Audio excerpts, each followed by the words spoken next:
All right, I think we are live. And indeed, welcome along to the Whiskey Chasers live feed this evening, coming from County Kilkenny, drinking some peated Irish whiskey with your hosts. You can see there down in the Dillon Bar live, Adrian and Chris. Social distancing, of course. How we going, lads? Very good. Yourself? Not bad at all. Not too bad. March. Yeah. There's been a lot of chatter about this in the last couple of days. A lot of people geared up and very excited to get in and drink the selection of peated whiskies that you have this evening lined up for us, Chris. Yeah, well, unlike a lot of the tastings that we've done in the past where we're doing brand specific, we wanted to see peat as a category, because this has been something that, if you go back a couple hundred years ago, the only source we had to dry barley was peat. So our dry barley and oats, wheat essentially was peat itself. It was an Irish commodity. It took a couple centuries for coal to start being imported in. It took a lot longer for canals to be built and coal to actually be distributed the whole way across the country. So peat was always a massive part of Irish whiskey. Just as the centuries and the decades progressed up until now, you have a lot of sugar in our food, a lot of salt in our food, a lot of things that will change our taste buds and change the way we perceive things. It takes quite a while to get used to drinking coffee straight, to get used to drinking red wine straight, things that are very bitter and tannic, the same as peat. A lot of people would prefer more fortified wines and a lot more of a sweeter approach. So peat is having a bit of a resurrection and a comeback. It doesn't mean that this is brand new. It's just brand new to us in the last couple of years. For years, we just had Connemara. Great peated whiskey, loads of different variations of it over the years, but it was very monotone, being one company flying the flag. Now we have seen 13 different distilleries and brands embrace it the last 18 months. And these are just examples of how these different people take a completely different approach. And that's what we'll be looking at over the course of the next 2 hours. Yeah. Yeah, looking forward to it. And do you think this, like the way that we're going down this road with the peated whiskey, it's a very welcomed reintroduction back into the Irish whiskey category? Yeah, well, like back in November 2019, when Whiskey Live was actually allowed to be a thing, it feels like a decade ago. But the chatter amongst everybody was W.D. O'Connell, Hinch. Nobody had seen a peated whiskey in Ireland unless the Scotch had bought the cross and set up the stall. This was a new proper introduction, and it really did break the mold. It really did change the culture. And over the last, that's 3 years?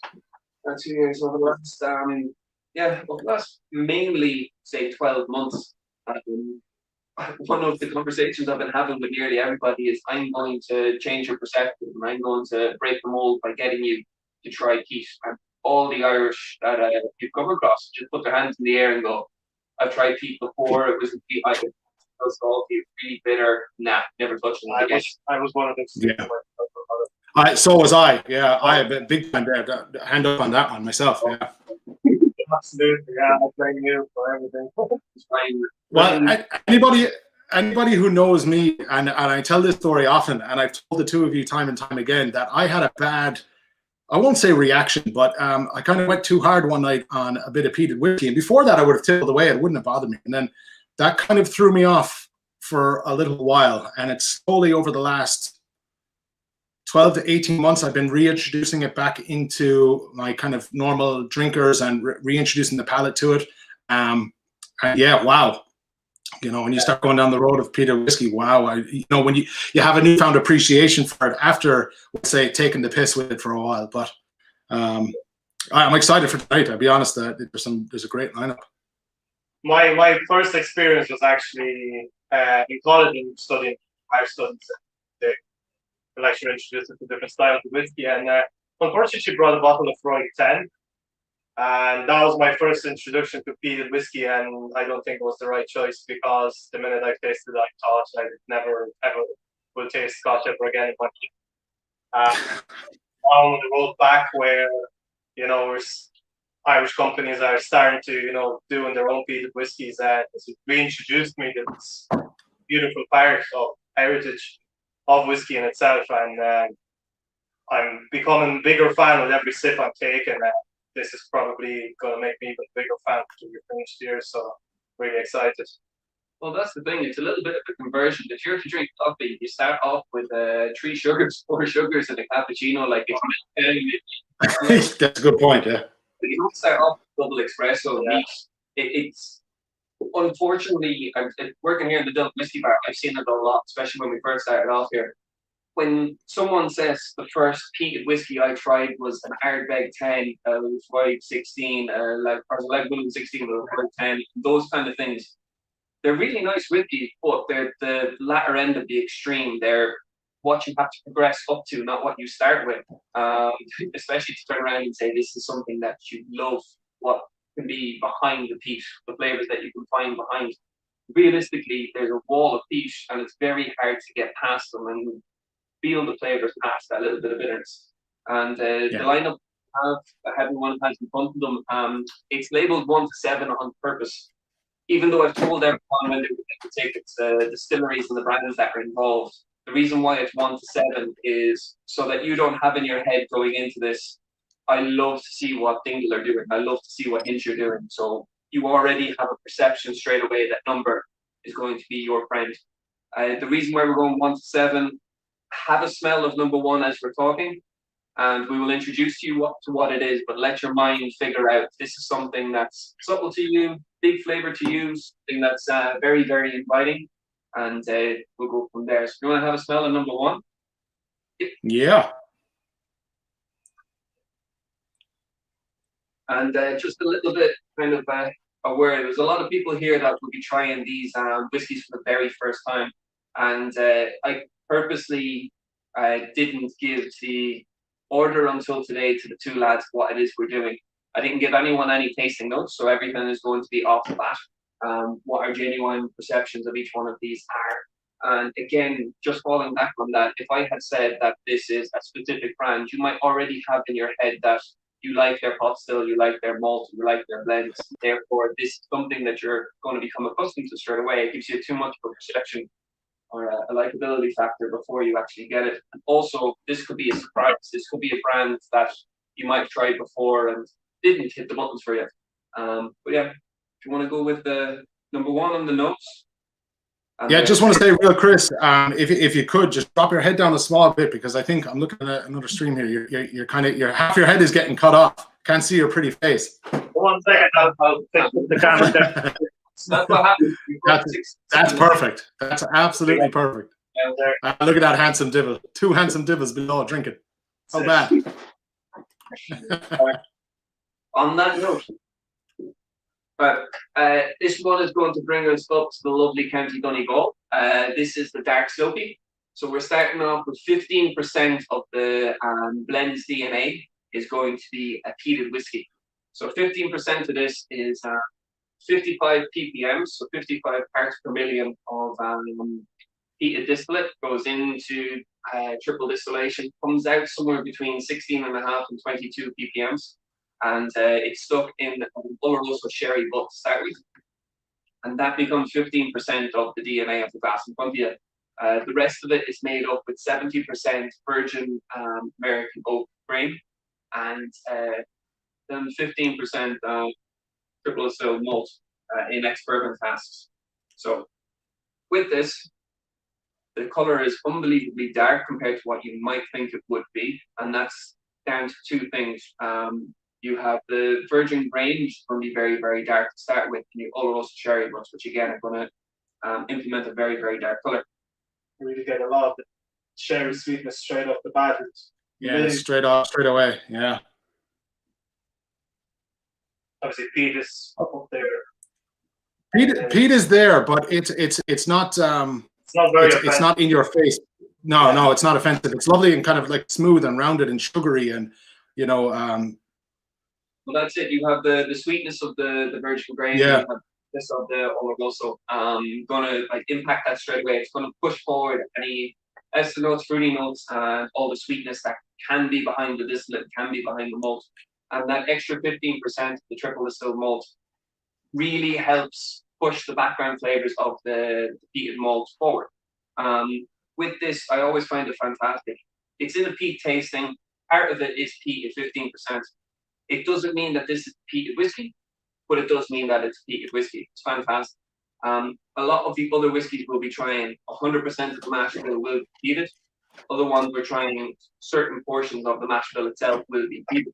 So this is a way of showing you that peat in full blend can add subtlety, can add sweetness, can add layers to the actual drink itself, and can add a lot of longevity with flavors. The dryness of peat and the smoky drink. This is actually the first peated Irish whiskey, obviously apart from the Connemara's, which like went back, or they never had to sell. This is the first kind of introduction to, I suppose, modern peated Irish whiskey, and I absolutely fell in love with what Silkie had been doing since. The dark Silkie was an introduction, and they just released the red Silkie not so long ago. I managed to scoop up 2 bottles, both Castron and regular strength. I think I polished off a bottle of the red Silkie during one night on New Year's Eve. During my lockdown New Year's Eve, it went down the street, and I couldn't have more of it. Like, honestly, I absolutely love it. The red Silkie is fantastic, but the dark Silkie was the first introduction, and I've been a fan since. And this is kind of a reminiscent memory from it. It's really stunning for what it really is. Well, that's it. It brings peat from them in a completely different direction. So Donegal is very, very famous for illicit poitín and peated whiskey, because they're back in like the 15, 16, 1700s, they were very far away from Dublin, Cork, Kilkenny, Waterford, all different places with either ports or access points. Even from Belfast, it's a good commute for anyone on land when you're not using rivers and canals and routeways to get your coal from one side to the other. So you end up with whiskey which is called provincial whiskey. Provincial whiskey basically means if you're making whiskey outside of the main town. So it's like us saying you're from the country as opposed to from a city. City whiskey, so to speak, would have coal-driven, fire-driven stills, very clean mash bill, whereas if you were from provincial areas, you are going to have no coal or very, very little. You're going to be relying on the land itself, relying on peat turf for firing up your stills, for drying out your different types of grains. So Donegal was very famous for this style of whiskey. And it's great to see the Sliabh Distillery doing and pricing this again. When they start their distillation processes, they're going to be getting local peat as much as they can. They're going to be growing barley as close to the distillery as much as they can, and doing this themselves eventually, and laying down different distillates, different strengths, hopefully along the lines of your Optimore versus your nice light and fruity ones, that they will show diversity and show exactly what their DNA and their history is through the pores themselves. And the dark Silkie was the first jump. So the regular Silkie is 2% peat out of a whole match or a whole blend, whereas this is dark Silkie is a jump to 15%. The red Silkie is a lovely, not different play on casks. Yeah, not really You were just saying, Adrian, you had the red Silkie recently. You highly rate that. I know you just kind of mentioned. Yeah, we were supposed to do a bottle share, but I told you that if I drink it on the night, there won't be any. That's what happened. So. No, I believe you offered a bottle share the evening before, but the following day that bottle share was gone off the cards for whatever reason. Yeah, it didn't last too long, unfortunately. It was so long staff. I couldn't possibly have shared it with anyone. But that was New Year's, or that was an end of the. No, that was actually that product up in Polo essentially. Yeah, sometimes the curse of the MMA fights where you start watching them at 9 o'clock at night and you don't stop watching until about 7 o'clock at night. A bottle will just naturally do this until you look at it and go, right, I really enjoyed that. It's been a day. Happened a few times. Yeah. Well, Brian, how do you feel about this one? What's your thoughts? Yeah, it's interesting because initially the nose on it is, you know, smoky and sweet, you know, obviously from the sherry, but then when you get it on the palate, it opens up to this kind of more of a char than a smoke for me. Like it's going just that little bit deeper than the nose would kind of lead you to believe once you kind of get in the palate, then there's even, you're still getting the sweetness from the sherry cask, but you're almost, for me, I'm getting like this iodine kind of note as well. This real kind of, I'm not entirely sure what to call it, but it's like it's not salty, but kind of is salty, if that makes sense. Yeah, to me, it's two big contrasts between the nose and the palate. Like the nose feels much heavier than you have it in the palate, and the palate feels much lighter, where the grain component is taken over a little bit more, as opposed to when you have it on the nose. So instead of having like this, to me, it's like a really heavy, sweet kind of malt sweetness on the nose, whereas when you get it in the palate, you get more kind of light floral note to it, as opposed to when you get it in the nose. Yeah, so that appeal to the American the audience. If anyone's ever confused, say like some ravens with alcohol, that kind of side of sherry, where you get the very bitter, dry tannins of the raisin side of sherry, and a little bit of kind of like sweet tobacco leaves themselves. On the nose, you get a lot more of the virgin grain and the Oloroso impact. You get a lot more of that sweetness. On the palate, it's kind of sweet to dry. It's kind of medium in the middle. It's not so dry and overbearing that it's pulling up moisture out of your mouth. As soon as the roof of your mouth dries, you come kind of livening back up. Like the malt side, it is quite a dry palate. The finish, I would say, is quite a dry palate to it. Yeah. Yeah, but the second sip, the third sip, the fourth sip, you're not drying out again and again and again and again. No. It's actually adding a bit more. That's enough for both on the second go that the third and the fourth, it starts to become a little bit more moreish. But yeah, definitely initially on the first like 2 sips, it is drying out more than it's anything else. But on the third, fourth, and fifth, it's adding and it's adding. It's creating a little bit of layer. Well, it's opening up a lot more on the palate and the nose as you get down to it as well. I mean, initially when I drank it, it was more of a smoke. Then it started getting a little bit more charry, a little bit more iodine, a little bit, then you're starting to see the sweetness come through as well in the finish. Then it kind of dries out a bit, but in a nice, pleasant way. I would say that's very Moorish now. I would personally, I'd like that. And I wouldn't normally drink peated whiskey, as I said before, because young lad and all that. Yeah, I'm a big fan. It's very that's €150 a bottle. Yeah, I think it was 42 when you get it. Excluding 2 exclusives that are on the range, I know 100% of this can be get from Irish malts. A good bit of it can be got at the Pelt Whiskey Shop at the moment, and Wine Centre down the road if you're in Kilkenny. There's a few great spots around, like 1608 Pit Sale and 21 Off License Group. The lads in Carryout, I know, have majority of these. Again, there's 2 exclusives in this that won't be on the range, but the other 5 you can pick up. Awesome. Do you want to move on to number 2, right? Yeah, let's move on to number 2. Introduce it there. Number 2 looks like whiskey. I think it smells like whiskey. I think it's safe to say it's whiskey. Right, for number 2, we're going up in percentages. So this one has 30% of the mash bill itself, or sorry, the batting, should I say. 30% of the batting is peated whiskey. 60% of the batting is a triple distilled malt that is aged in oatmeal stout casks, and then the last 10% is double distilled malt aged in bourbon casks, first fill. All the distillates themselves and all the casking come from the GND itself, Great Northern Distillery. The DNA of the batting is chosen by the guys at Two Stacks, who are funders that work out of Killowen, up in the north, and this is called Two Stacks Smoke and Mirrors. So, bottle on the left, if anyone hasn't realised what's going on,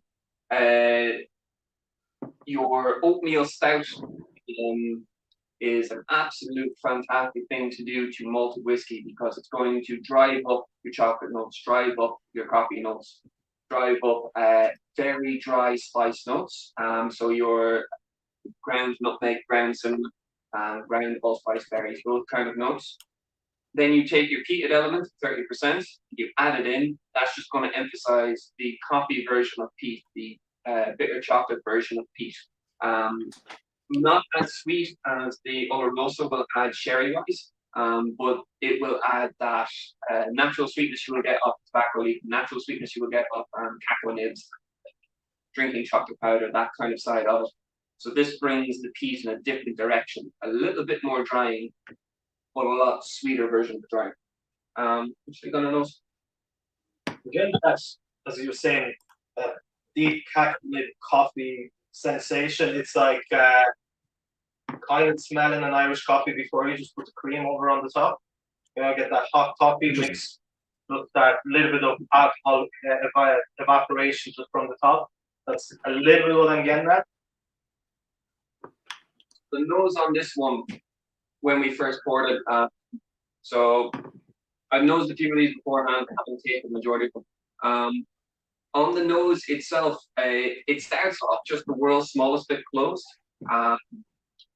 As this warms up in your hand, a lot more of that chocolate and coffee will start to rise. There's actually a very, what do you call it, dried apricot kernels. That kind of marzipan sweetness starts to be produced from it as well. But everything has a really nice, delicate layer of smoke to it. So it's, if you just slightly burn your coconut when you're getting your espresso grinds, that kind of burnt coffee, or as you said, really hot coffee with the whiskey going through it, burnt coffee.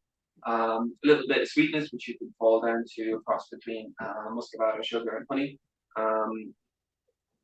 The double malt that they use in this 10% fat, that really helps carry, again, same as the dark silky, it helps carry the malt aspect of the peated malt forward. It helps push those biscuity and cereal flavors forward.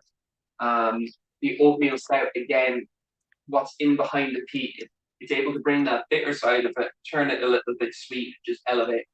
There's, as the lads from Two Stacks were saying, it's smoke and mirrors. Granted, this was peated with a high 30% content, but it's smoke and mirrors. So you have your peated aspect, and then the mirror is everything else that goes into the valley. The mirror is basically mirroring a fruity flavor, a cereal characteristic, a bitter flavor, with different kind of orchard fruits in the background, and mirroring it and flipping it on its head, where you actually get to taste that through the smoke, with the smoke, and then layered by the smoke. I thought it was a fantastic blend. Fantastic valley. The unfortunate thing about Two Stacks Smoke and Mirrors is when the lads originally launched it in November, is at the same time as probably 100 Irish whiskey releases, and what it feels like November coming into December, that kind of market timing. That's been a head force for collecting. Anyone collecting, definitely. Anyone drinking and doing sample shares, we have an absolute abundance of them. But they unfortunately dropped this at the same time as big hitters like Blue Spot, they also had two casking finishes. There was were coming in as well at the same time. It felt like it was about 100 whiskies dropping at the same time. It's unfortunate that this didn't drop in around a March to kind of May timing, because if it would have probably made a lot more impact. And when we were picking out the different whiskies put into this peated tasting, we had to have it in it because it really does flip that the bitter aspects and those cereal notes that is under the smoke itself, it's in the malt in the background. It really did flip on its head. It really did kind of show us where to go from it. It just has to be included in it, and that's why it's number 2. We're building up from 15% to 30% worth of a peat.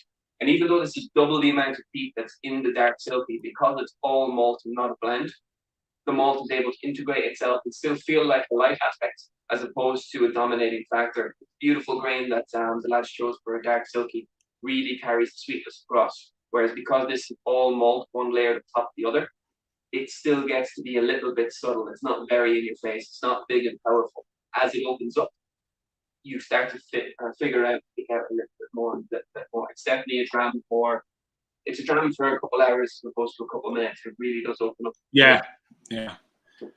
I actually find that quite when you compare it to the last one. Sorry, I cut across you there, but it's a lot more kind of, I'm getting kind of more earthy notes to it. Like, the peat is not as forward, or the smoke is not as forward as the dark Silkie. It's a little bit more pulled back. And what I'm getting in place of that is a lot more sweetness, and it's like a boiled kind of sweetness. It's not, I wouldn't say it was like a citrus or tropical fruit or anything like that. It's more kind of that boiled sweetness, boiled sweets nose to it.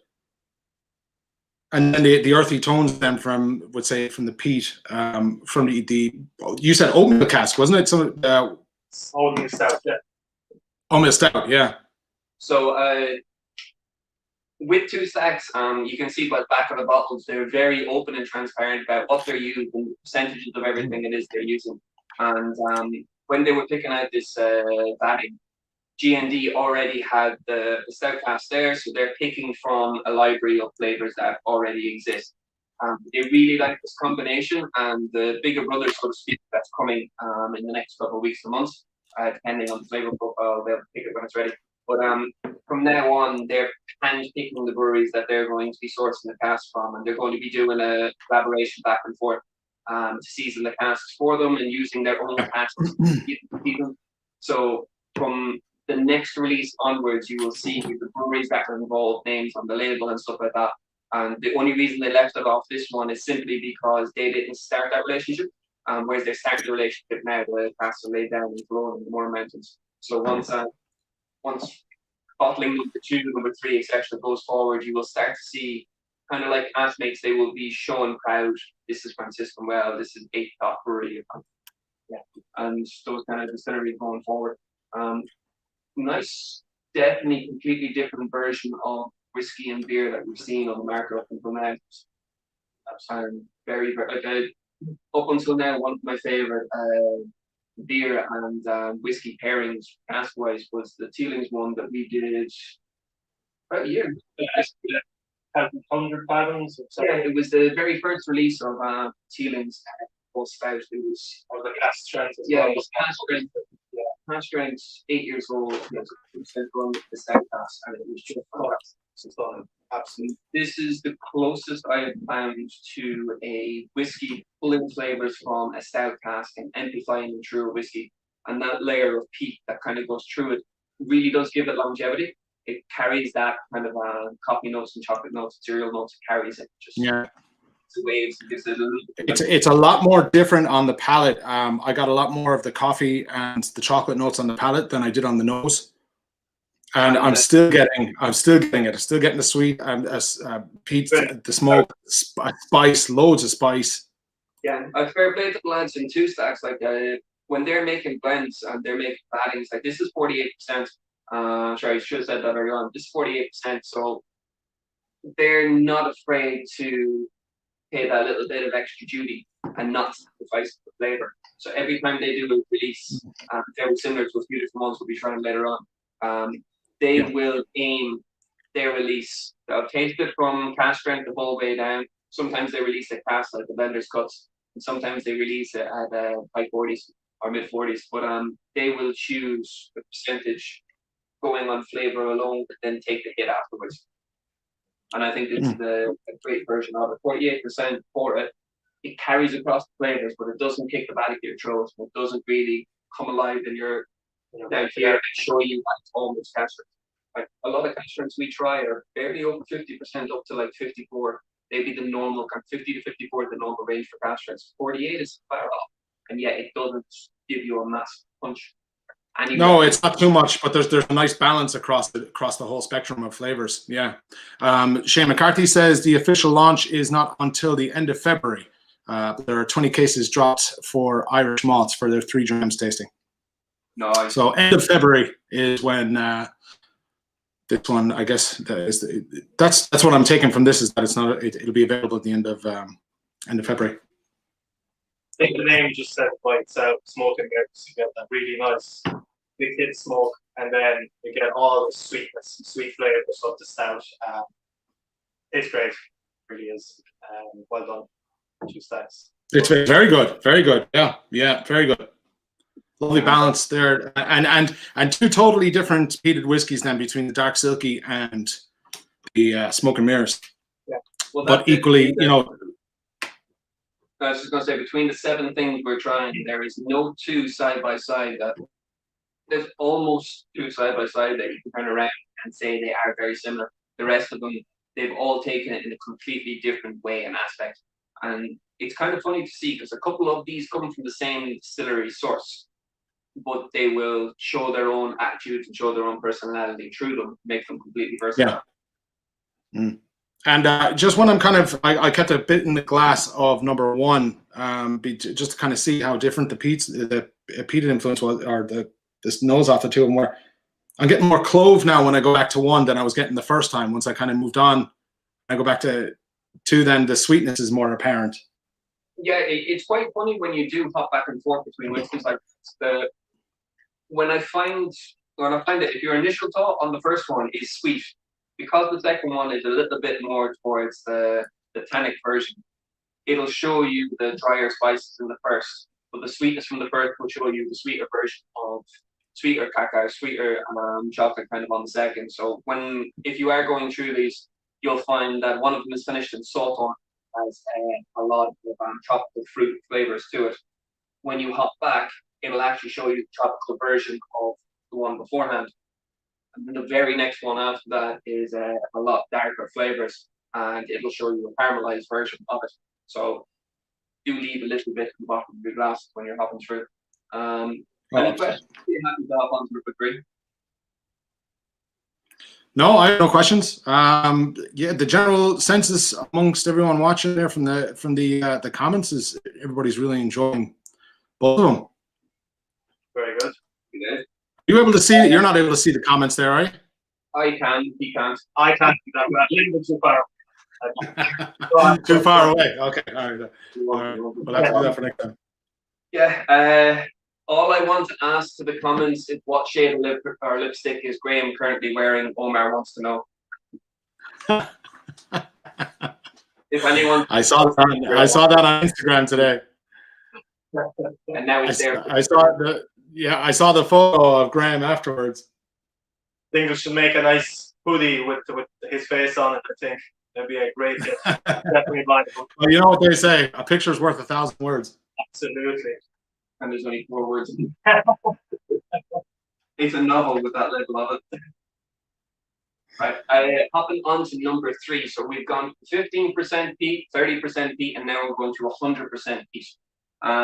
With number 3, this is 100% peated malt. Comes from a lovely distillery called G&D. Not much different.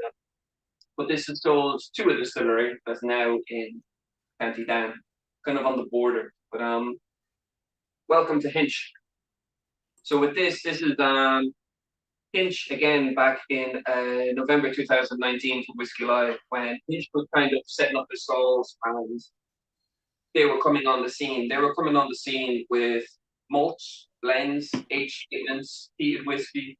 The pot still has come out since. So like when they came on the scene, they did a Teeling's whiskey on it. They came out with variety. They came out with different options. So if you came to the counter looking for a grain, they could sort you out. Blend, they could sort you out. Malt, they could sort you out, which is fantastic for anyone to see. It's a bold statement in itself that you can have that many styles and be that confident with that many styles straight away. It was a good surprise to me anyway that they were able to come out with so many whiskeys straight away without making too much noise.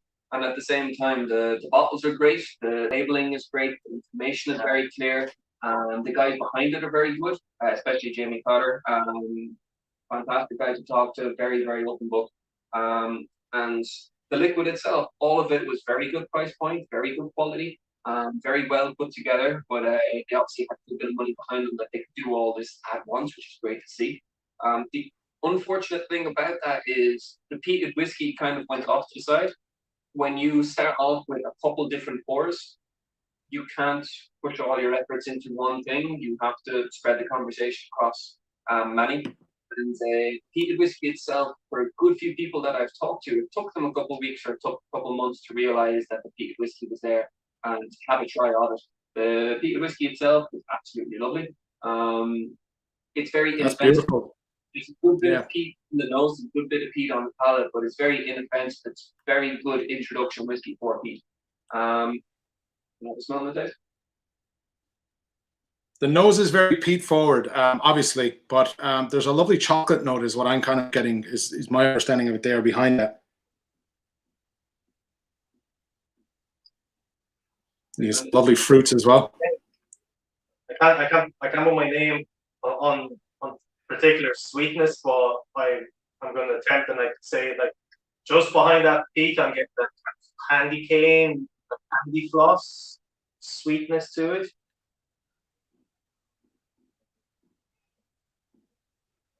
Candy floss sweetness, yeah, I guess. That's always a taste I know I find funny when I was first starting off there, like 15 years ago. To say, you seen it? Remember this? It was when they brought out the Barry Crockett first. One of the tasting notes was burnt orange and cotton candy sweets. Yeah. And when I read the thing, I was trying to remember the last time I had eaten cotton candy, to remember what cotton candy tasted like, and then try and remember what cotton candy actually smells like. There was another jam again. It's from Middleton.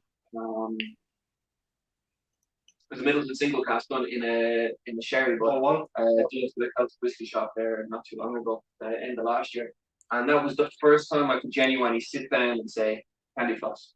And this is actually the third time you can return to it and actually say it. It's very, very light burnt sugar. Yes, that kind of sweet activity. It's just about to caramelize. It hasn't quite got there yet, but it's not brown sugar; it's white sugar. Yeah. Brown sugar, like just about. And because candy floss is so big, it's in your face. Yeah, you can't ignore it. So because it's so big in size, absolutely works for it. But yeah, definitely good enough. I get that. I get that on the nose. The kind of candy floss sweetness. Absolutely perfect. Although it's, as you said, was 100% peated malt, definitely don't get that on the palate. It is far softer than the last two, in my opinion, when it comes to peat. Yeah, it's quite funny, right? So if you ignore the first two and you just get this one, the cheeks itself, it's the first time out of three that your cheeks have kind of come alive. Yes.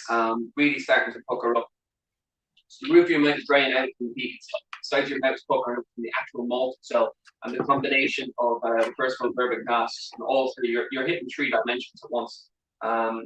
The first two have good amount of sweetness. They have good amount of dry bitter notes. They're very, very complex layers. This one is it's more of a flavor impact when it comes to three things hitting you at once, as opposed to 1, 2, 3, 4, because it's all one distillate and one casking. It's hitting all the points that it should, but it's hitting all the points. Yeah. That's not in any way a bad note. It's very, very good when it comes to it, because if the distillate itself didn't agree with peat, didn't agree with the cask, you'd be getting this bitterness at one stage, sweetness at another stage. You'd be getting it as one distillate. You'd be getting it in different stages, because you're getting an impact of all three at once. It shows how good and rounded it is. The caffeine is taken to it very, very well. Mm-hmm. I'm quite impressed with it. Hinch itself will have multiple casks being batted at once. So they're taking aspects of different single casks, batting them together to create the single malt that we have in front of us. And because they're taking from multiple different sources, same distillate, same cask type. So as we know, all single casks will have one, if not two or three, heightened flavors. And then once you vat that out into different casks and you vat that out into actual vat, saying the word vat too much, once you create a batten like that, you're taking each individual component, both highlighting it and melody at the same time. And that's the reason why when it hits us, we're getting roof of your mouth dry and that sweetness at the front of your tongue, and your cheeks are puckering up at the same time. And the percentage choice on it's very good as well. It's not too much of an overbuying punch. No, there's an incredible spice to it. Even on the finish, there's a lovely lingering kind of, I wouldn't say it's overly dry, but it's a mix. It's just dry, but still like plenty of spice at the back of the tongue. The sweetness is still there for me. Still hanging on, still reminding me that it's very much there. Yeah, the peat builds up over time as well, because we get this really soft note initially, and then as it goes down and as you're breathing out, you can get more of that peat built up in your palate. Very much. Yeah, I was very surprised when the first time I tried this that it is first row bourbon only. It is a single malt only, and it is 100% peated single malt. I was convinced the first time I tried it, which was a sample, unlabeled, for what it was. I was convinced it was 40% of the vanilla was peated or 50% max was peated. I didn't think it would be 100% because the peat itself, on the nose up front, but on the palate, it's both in the background and in the midground, kind of. It's not dominating in any way, shape, or form. Yeah. And for 55 ppms going in, so 16.5 to 22 coming out, I thought would be a lot more of an impact, and it's great. It's much lighter than expected, and definitely from what's your nose to what's your taste. I think it's a big contrast to what it actually is. Yeah. And you can see in the first three, these are great introduction whiskies to peat, because for the very first time trying something like this, it's not going to beat up your senses. It is something that a lot of them will warm over time and open up over time, especially if you're holding them in your hands and get your body heat through them. These will work. They're not so invasive that'll scare you away. I've gone back through the three of them now. I've gone Hinch, I've gone Two Stacks, and I've gone Dark Silkie. Each of them having completely different qualities, but that same underlying, obviously, DNA of the peat. But even now, I'm getting way more sweetness in the fruits on the Two Stacks, and you know, it's becoming just that much more different between the two. Even getting pear drops now on that one, but on the Two Stacks. But then when I come back to the Hinch, it's a lovely, lovely, lovely balanced smokiness to it, isn't it? Really deep. Oh no, great too. The Two Stacks, as I was saying, that's a whiskey you would spend hours over as opposed to minutes over, because as time goes on, it gets sweeter. There's a lot more of double malt characteristic comes forward, a lot more of that triple malt characteristic comes forward. The peat and the oatmeal stout takes the background, and then again over time, a couple more sips in, the oatmeal stout kind of comes forward again as the dominating factor. The peat starts to layer itself again, and then even for a while, again, all that fruit and malt comes forward again. Yeah, fruit that. Just really good, really complex, very subtle in the way that they're doing it. Fantastic blend choices. Like the Blackpits themselves having the three, very similar to Blackpits, having that small amount of grains carry all that malt across, bringing in that little double malt is genius from them. What's the ABV on the Hinch, Chris? 43% the Hinch. 43. Yeah. So 43 is the minimum percentage that you would choose to have if you want a non-chill filter. Anything above 43 is a pretty good choice for that. Anything below 43, we generally have to chill filter. 43 for something along that lines, it's enough alcohol to balance out the peat and the casks and the distillate itself, and carry those flavors across. So that could be one of the aspects where we are hitting those 3 points on the palate. That could be down to the actual ABV choice as well.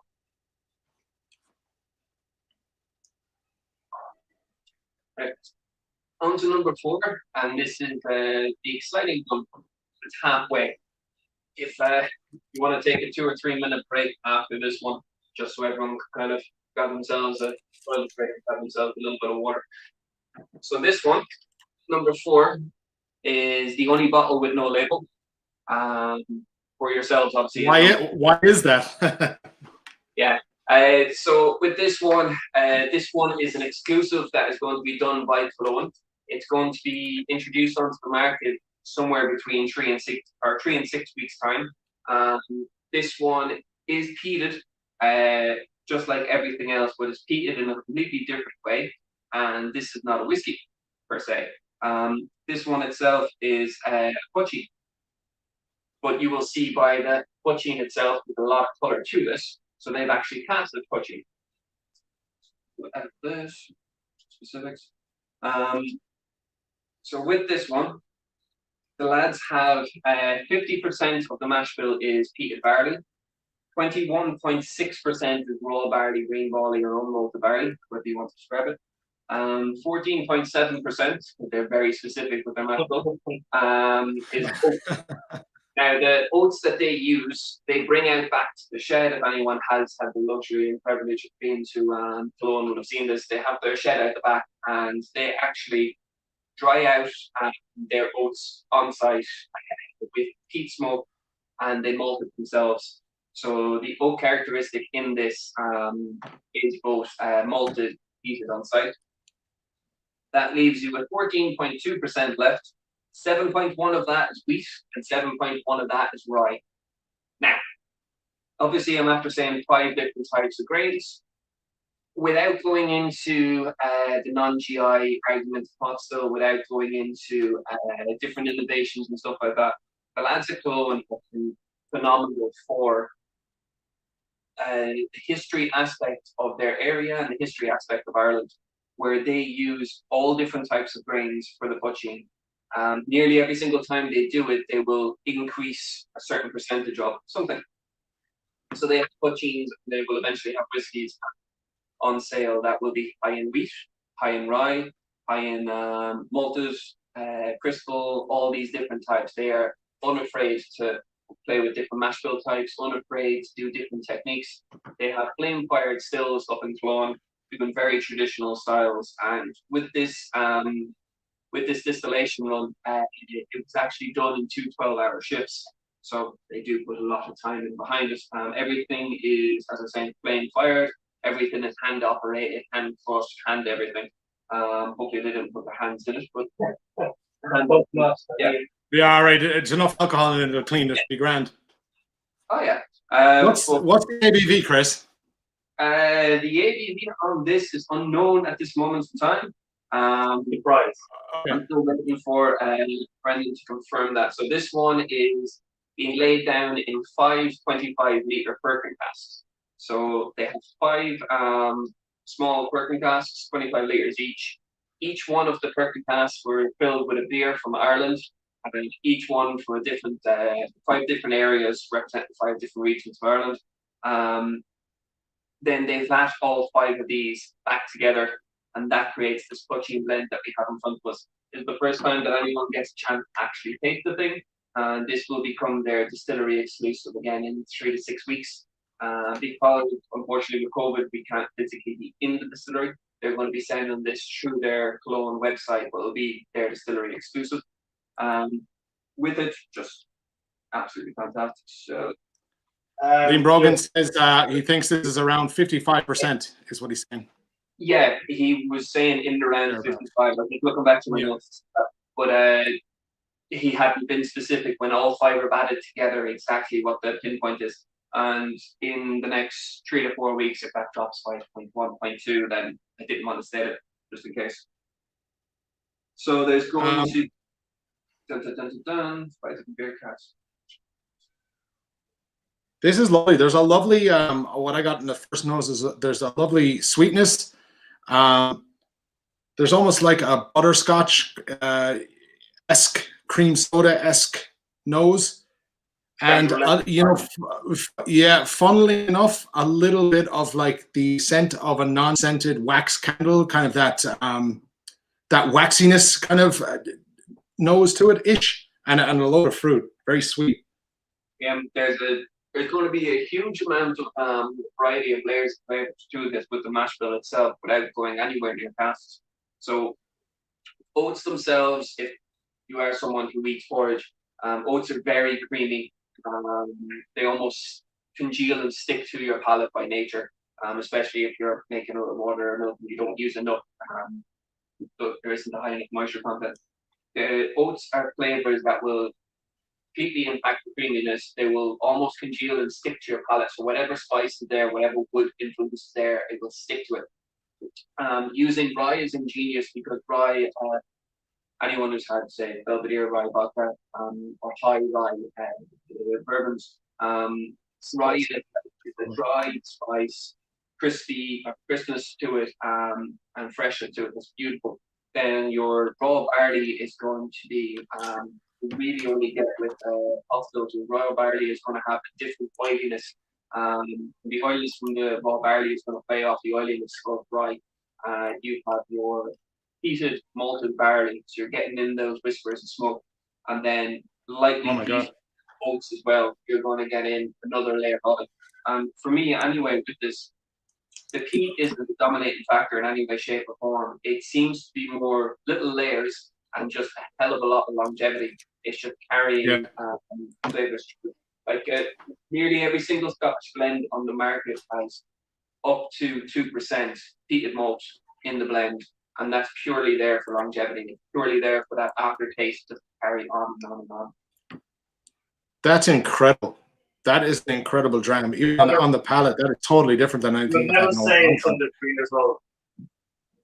Yeah, it's as I was saying before, everyone sitting this, which is 57 people, and then the 3 of us, for us not to taste this beforehand, is very, very hard. But for us not to taste this beforehand is something that is really surprising, because this is, again, 10 weeks maturation, and it will be in around 12 to 14 by the time they actually put a bottle of it.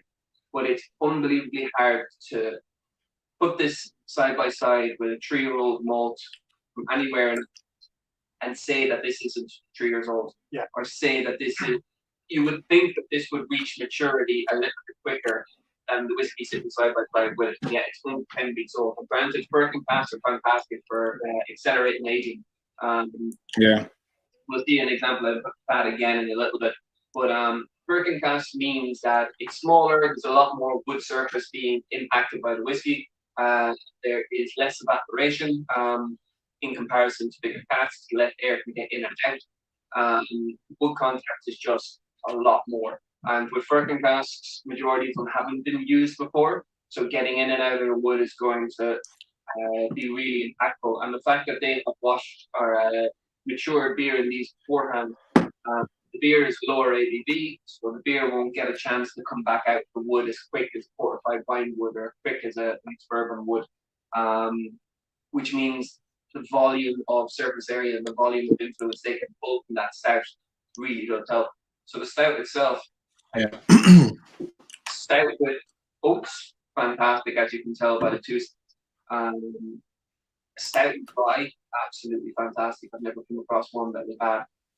That little bit of wheat just is like using a little bit of clean sweetness. It just really helps everything else lighten out. There's so much going on. There's so much going on the nose, on the palate.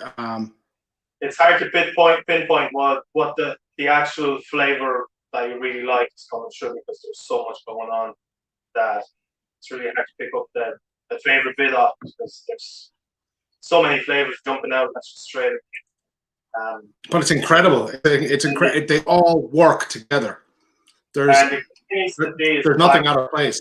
All these new techniques, like the Birkin casks, like all these really old, like we've seen with Boan and the heritage malts and all that. It's great to see the old history and heritage coming back to life with these new brands, and this is probably one of the best examples of all these different new techniques and different barrels, different mash bills being used. It's incredible. It really is. Like, you flip forward to probably about 3 to 4 years from now.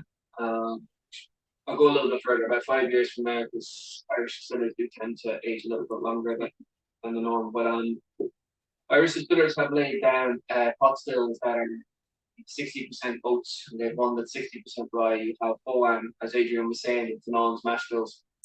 36 different casks, cask types that are 36 different casks, or 3 different cask types that are laid down, all with different mash bills, all with different percentages, blowing themselves after laying down whiskey and different types of butching, again with these variety of mash bills. Blackwater are laying down different types of heritage grains. You have Waterford Distillery bringing back different types of heritage malts, regarding the types themselves.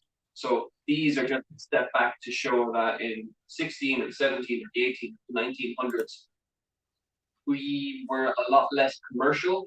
We were a lot more dependent on the lands. If your land did more wheat, your area would have more wheat influenced whiskey. If your land did more rye or did more barley or anything like that, you would have more of that in your area. It wasn't just malt on the island. It wasn't just oats on the island. There was always a small portion of something. And one thing I love about Killowen is very similar to, again, back in the 16, 17, 1800s. A distiller would have a notebook, they'd write down his mash bills. But there could be droughts, there could be famines, there could be anything going on at the time. There could be grain shortages, just even from the UK itself, where they can't get enough of wheat that day, they can't get enough barley that day. So they'll note down in their journal, this was 10% less of this and 2% more of that. And each time Killowen do this, they look at their mash bills, they look at what they have, and they decide from there will be increase or decrease, which means as a drinker for all of us, enthusiasts, we get a chance to go, I like rye whiskey from America, but rye whiskey in Ireland, if you tried Kilbenham or if you tried things from Killowen, it's completely different distillates, it's completely different mash bills. We're not bound to 51% of this. And I think they can go up as high as they want, they can go as low as they want at the moment, still call it whiskey, and still show you how big of an influence it is they want, or why it is they want to bring in other ABVs. There was a question there about 16% or 60%, Chris. That was probably on the mash bills themselves. Okay, so I go into mash bills themselves was 50% malted barley. That was peated. 21.6 that was unmalted. 14.2 that was oats, malted and peated. 7.1 that's wheat, and 7.1 that's rye. Hope you got your notepad. Yeah, this is recorded. You can play it. Yeah, you can find this. This will be on my YouTube channel for a lifetime. That is, I really like that. I really like that. Everything that's going on there, really well balanced across the whole spectrum. A lovely. Now, I wouldn't be familiar with. I wouldn't drink a lot of Poitín or anything like that, but it's got that lovely kind of spice and burn to it on the tongue that would remind you very much of drinking Poitín, but it's not overwhelming. It's very pleasant. It's very Moorish. It's very attractive. I'd like to try that in penicillin, I have to say. Mm. I think it'd be very interesting to see how it actually stands out in the cocktail. So what Liam is saying there in the comments is most of the Killowen mash bill will work off of 1/14. So the mash tun itself is an ex-dairy tank. It takes 14 times 25 kg bags. It's 1,000 litre mash, maybe 100 litres extra in it. So basically how they're working, they're using full bags or half bags. They're working off 25 kgs, so hence a lot of the but in themselves, that just shows that when they're doing it again, they're able to jot down exactly what it is, how many bags, how many half bags, exactly the weight of what they're doing, how they're doing it. They're not just doing 100% malt, leaving it at that, which means next time it's 100% malt, time after that, 100% malt.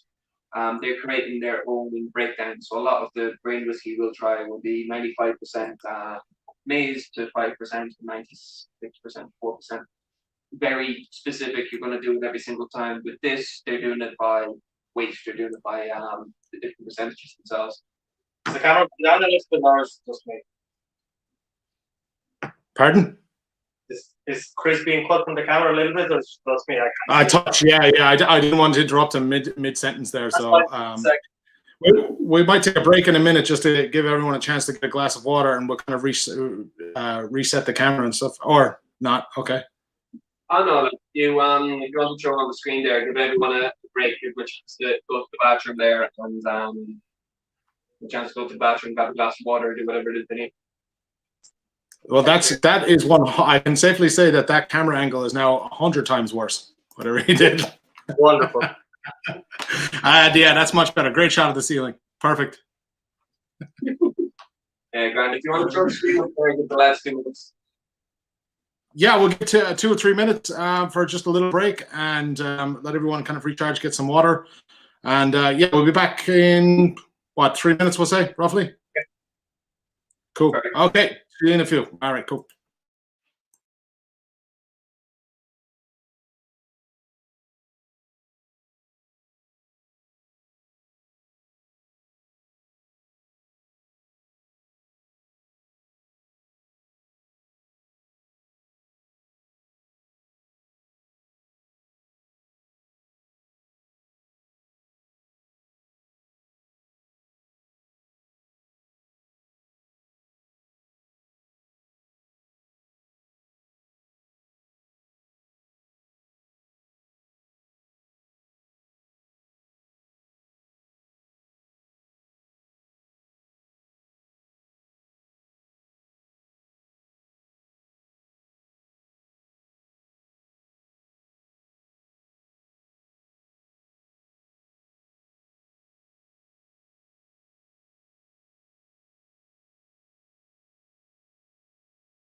All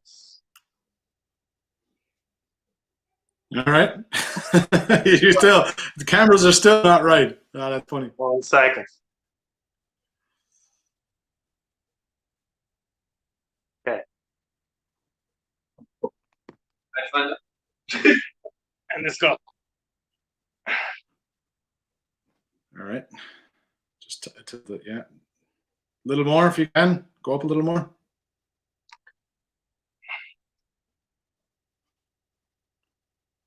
Okay, that's the best I can Yeah. do. Yeah, that should do it. As long as Chris doesn't move at all. Yeah. Just keep hunched over like that, Chris. It's great for posture. Yeah, we just had a little problem. We didn't have a stand, so we kind of had to doctor one in with a phone mount for a car and some duct tape. So that's why we're having a little bit of a difficulty. That's what happens when COVID and deliveries don't come on time. They have to kind of experiment with what you have. Oh, Jesus! It's gone, and it's gone. Okay. Oh, This is the best we can do. I'm really sorry, but oh, you gotta love it when it goes live like that, and you just make a hames of the camera stand.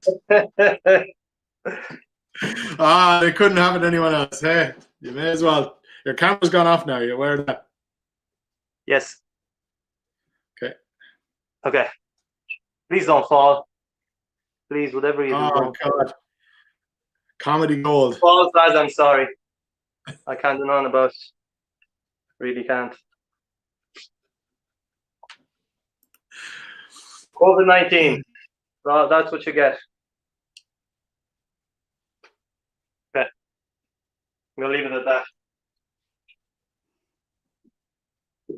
that's absolutely brilliant. All right. Yeah, these things happen. Hey, that's what happens when you're live, you know? And social distancing and all that kind of stuff you have to take into account. Sometimes these things happen. Yeah, we use some Oh,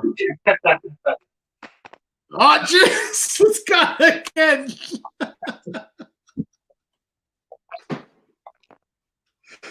Oh. Do you know what? There's nothing else for it, boys. You know what? It happens.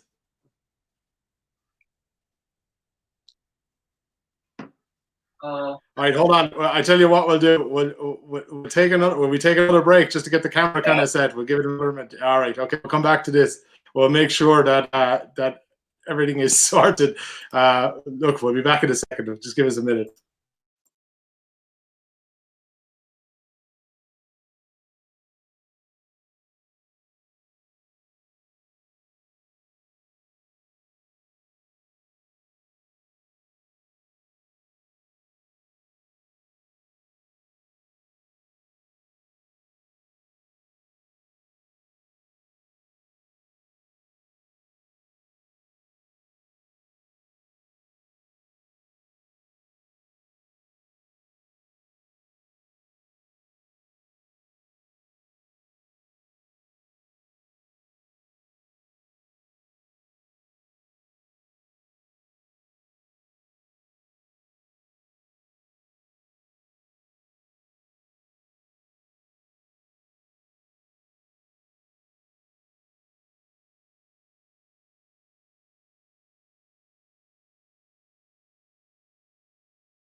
Yeah, okay, we found the duct tape.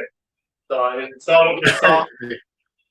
If it does, I apologize. Oh, jeez, that was brilliant. Hey, these things happen. What can you do? We get everything here. Right. Yeah, we'll have to save that one for the bloopers reel at some stage. All right, let's drive it on. Let's drive it on. What number? We're on number 5 now, Chris. Yeah. 5, yeah. We are indeed. Please ignore everything you've seen before. Honestly, apart from the whiskies. Exactly. It's just the man behind the camera. No, there is no man behind the camera.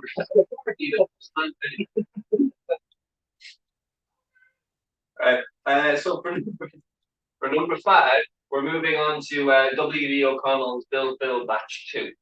So this is the newest batch that he has sent out onto the marketplace. This is a combination of, it's single malt, but it's a combination of 2 different years. So it's GND's distillation from 2016 and GND's distillation from 2017. One is a lot more your peat, your chocolate, your wood tannins. The second one is a lot more ester fruit driven, tropical fruit driven, and combining the 2 of them together was be able to create a balanced flavors to show all different aspects of layers, as opposed to a single cask which had 1, 2, or 3 dominating flavors. With this one, one of the main reasons W.D. O'Connell is used in the lineup of 7 is to showcase how a small voice can have probably the biggest impact and the most amount of echoes. So again, going back to Whiskey Live 2019, W.D. O'Connell was brand new. It was launched at Whiskey Live itself. Myself, Dottie O'Connell, and Ken Murphy from 1601 Off License were in behind the stand, and small stand, massive crowd, huge amount of traction over 3 days. And we started off with a 17-year-old Thule single malt with sherry influence, a peated whiskey, and a pot still distillate. And that was done in all the sherry casks. We're showcasing what a merchant is, what a bonder is, and how big a small voice can actually be. For a company with just person Dottie on his own, he's had many different batches of fill, many different cask releases since, and nearly everything he does goes overnight. And it's sold fantastically to drinkers as opposed to collectors. Nearly every single release he's had, when you watch your social medias, when you watch your different platforms, you see bottles, you see people drinking them, enjoying them, and you see people returning. W.D. O'Connell's kind of been that very small voice that talks very loudest, and I tend not to shut up, so it does help. With the Bill Phil series, I'll be honest, when I first heard that he was calling it Bill Phil, as a bartender, I've had a lot of different styles of whiskey that are named after people or named after places. And if you don't know the story in behind it, it doesn't really mean anything to you. And if it doesn't mean anything to you, you'll tend to go to the 10-year-old beside it or the 16-year-old beside it, because the name doesn't really catch you. But Bill Phil itself was named after a family relative, and Bill Phil was to do with the style of peat whiskey that he wanted to portray. And it's just gone to show that we've gone through 1, 2, 3, 4. This is the 5th different style release of Bill Phil. And each, the first one was a single cask, second one was batch 1, third one was a cask strength, this is batch 2, and there's a 5th one coming. What was that? What did you say there? Speaking to the microphone. Yeah, and those are the ones that are on the market and have been tried. This is the newest one at the moment, and the flavor profile of this comes very similarly to that first initial single cask that he did. The reason that was a single cask is not because he only bought one, he bought multiple, but that single cask in itself had many different layers of flavor in one, which is very unique for a single cask. Single cask usually will have a spice-driven note and everything else in the background, or sweet fruity notes, everything else in the background, and nice complemented flavors. Whereas that single cask specifically had a lot of dominating flavors and a lot of big, heavy pushes, but in a round, balanced way, and it really helped drive the aspect of peat. Bill Phil is what I've been using for the last year and a half to convert people over to peat. It's something that's not extremely in your face. It's very light and delicate, but there's enough background flavor in it for you to be able to pick out apples with smoke, pears with smoke, pineapple with smoke, bananas with smoke. In saying that, if you want to go for the smell.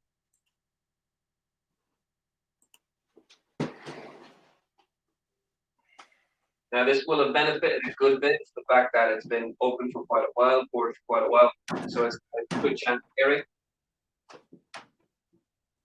Yeah. A lot of tropical notes, that pineapples were saying. Yeah, so it's very uncommon for just bourbon casks alone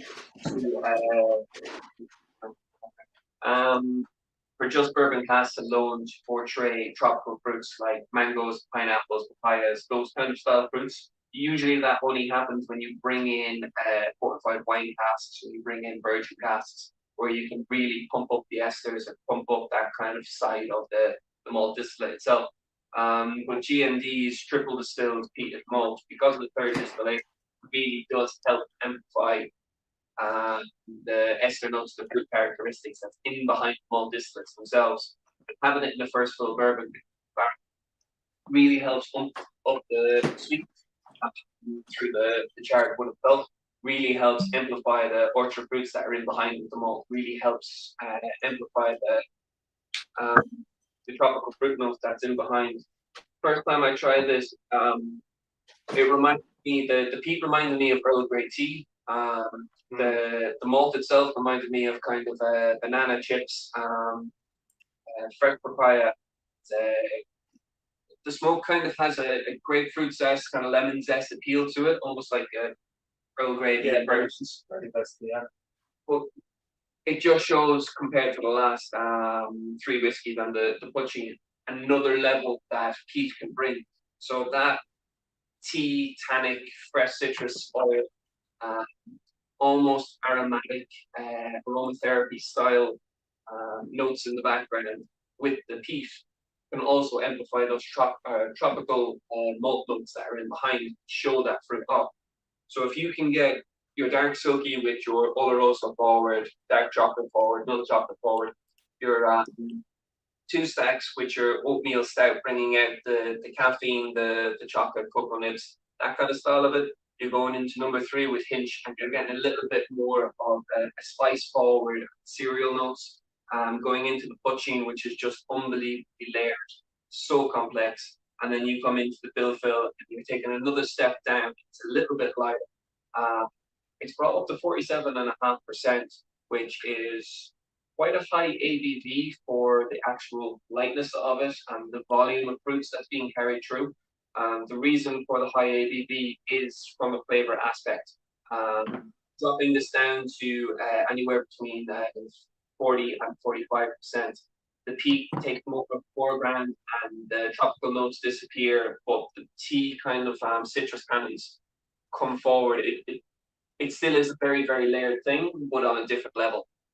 This brings each one of them forward. You can pinpoint each one of the tasting notes, and you can pinpoint each one of your own notes a lot easier with the higher ABV.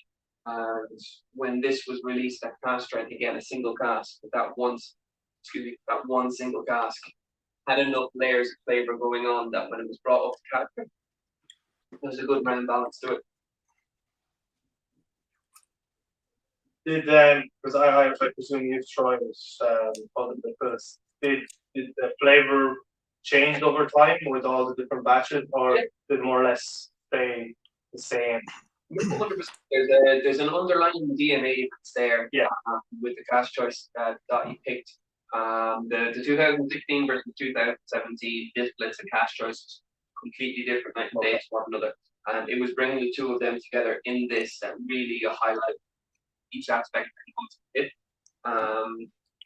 This specific batch was started on its own.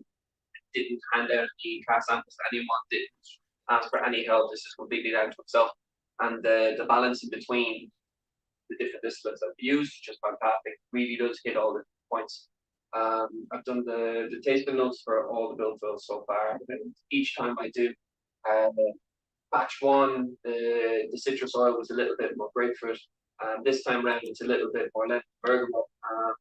With the single cask, there was more of a mandarin or tangerine, tangerine or mandarin kind of orange aspect to the smoke, but that tea tannin has pretty much stayed the same. It hops in between Earl Grey tea, black tea, and green tea.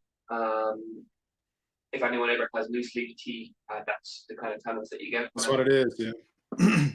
I actually have I have a bottle of the batch one here behind me.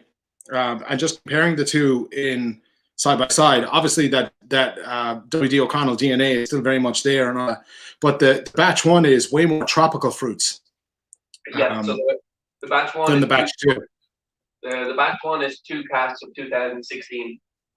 So they were just hitting 4 years old when they were being released. This one is 2016 and 2017, so it's a little bit over 3.5 years old, a little bit over 4.5 years old going into the actual batch itself. So 2016. The tropical notes are, I'm sorry. No, go ahead, Wed.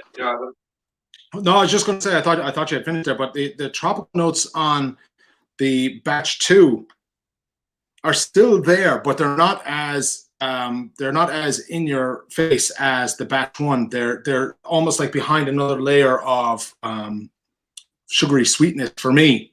Yeah. No, completely. The batch one is batch one. The banana, for instance, is more along the lines of banana bread batter. It's got that kind of banana forward, but the underlying cinnamon powder, nutmeg powder, clove powder. The batch two, which you have in front of you, is more along the lines of banana chips. So bananas that you're frying in clarified butter and sugar. That kind of clarified butter. So it's slipping off your palate. You can tell the banana is there. It's not very, very strong, but there's a load of sweetness to it. So as you were saying, it's tropical, but it is sweeter than tropical as opposed to fresh bite into the fruit tropical. That's the difference between the 2016 and 17. The 17 is a sweeter version of tropical and a sweeter version of orchard fruits, like majority of them candied version of the fruits, whereas the 2016 distillates was a little bit more juicy. You're biting into sitting on the tropical beach. With the peated whiskey. Soon. That's definitely it. In a nutshell, that's it, yeah. Yeah. Yeah, I've tried the previous batch, and I can definitely say that that citrus note definitely changed quite a bit. As you were saying, that you were getting a lot of kind of tangerine notes a little bit more from the previous batch, whereas this is very clear cut citrus, as you were saying, clear cut citrus, and a little bit bergamot, kind of more bitter citrusiness to it than anything else. So yeah, it's very interesting. Both lovely expressions. Yeah, totally. You know, a lot of chalk and cheese going on in terms of how the depth of flavor between the two.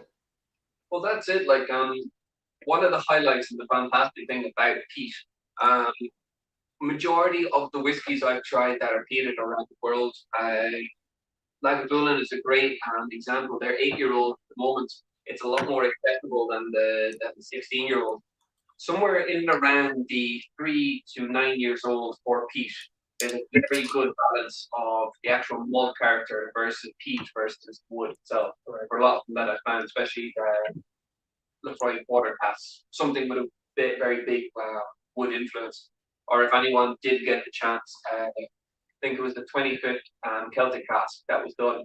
It was G&D, just over 3 years old, almost 3 years and 2 months, but it was done in small firkin casks, and they used to have Pedro Jimenez sherry in them, but it was basically like drinking fortified wine with a peat aftertaste, that kind of whisper of peat afterwards. There was so much sweetness, so much dried fruit to it.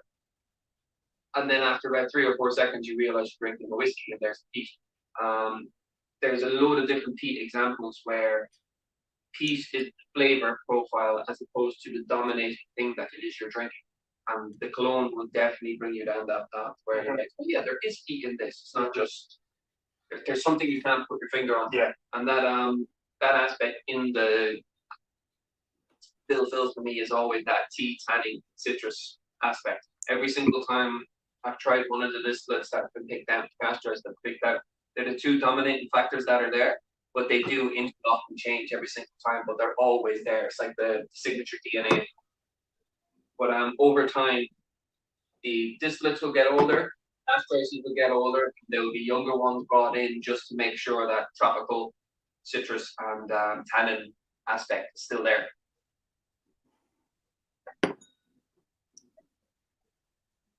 There's a lot of flavors there, definitely. Well, so if you record any of these on its own, personally, I'd happily drink any of them so far. The Killowen, Yeah, same as. For what it is, but I drink any of these happily on their own. Having them side by side with another version. So having the two stacks side by side with any of these will really amplify that coffee and chocolate that you will now find in the bill fill. You will now find it might be milk goods, making chocolate, but you will find something as soon as you can go back and forth between two. And it just goes to show Peats brought in a completely different direction, but it's not monotone, it's not dominating, it's not that one profile you can't get past, which we were saying at the start. Unfortunately, with some of the Islay scotches that we've had where we didn't build up to, you can't get past the smoke of the Islay. Whereas these have other layers of flavor and other things to them that will help you progress into them and help you progress to the next one. Absolutely, yeah. I just took a little trip back in between the noses of the different variations that we have here from the different releases, and got to the two stacks again, and it's just full of that pear drop sweetness, and a little bit of smoke. Then when you compare it, then you run down the rest of the line to the other releases, they're a lot more smoky, a lot more peaty, a lot more kind of, as you said, that the sweetness is in behind it. In behind the peated, like so that silky balance is right in the middle. One of the tricks I used to do with the staff here was if I wanted them to try something great to eat, I would automatically put an Ardbeg Anoa. You give them an Ardbeg Anoa, which has a low PX sherry influence into it, virgin cask influence, bourbon influence, but the peat is very, very strong. So if they knows that, and then automatically go back to, say, Connemara 12-year-old, which would have had at the time, or Connemara 22, when you go back to the Irish style of peat, it's a lot more subtle, it's a lot more easygoing. But if that's the first thing you smell, you think smoke's up there. But if you genuinely go to something that is intense, all of a sudden it's mid-range. And if you go to something like a 16-year-old, where if it's their first time doing it, they will not be used to, they'll all of a sudden think the Connemara 22-year-old peat is almost, is it there? Is it not? Yeah. It almost cancels out your senses because you've seen what the is. So when you go for the normal, it's very underlying. Like the Teeling 24-year, for instance, won one of the world's best awards. The peat influence in that is strong, but it's very subtle. It's longevity. It's carrying out everything else that's in there.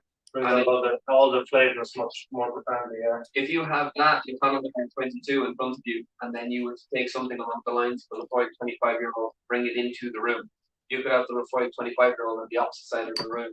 All of a sudden, you can't actually smell the peat that's in the Teelings of Connemara. You're smelling all that wooded spice behind it. But if you eliminate the Lefroy from the conversation, two of these, you will get that smoke aspect straight away.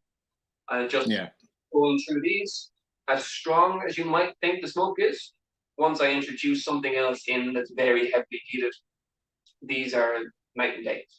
Like going back to dark Silkie, for example, and I can't, at this moment in time, I really can't smell any peat whatsoever. All I'm smelling is the PX sherry and the sherry influence of. Exactly. Same as.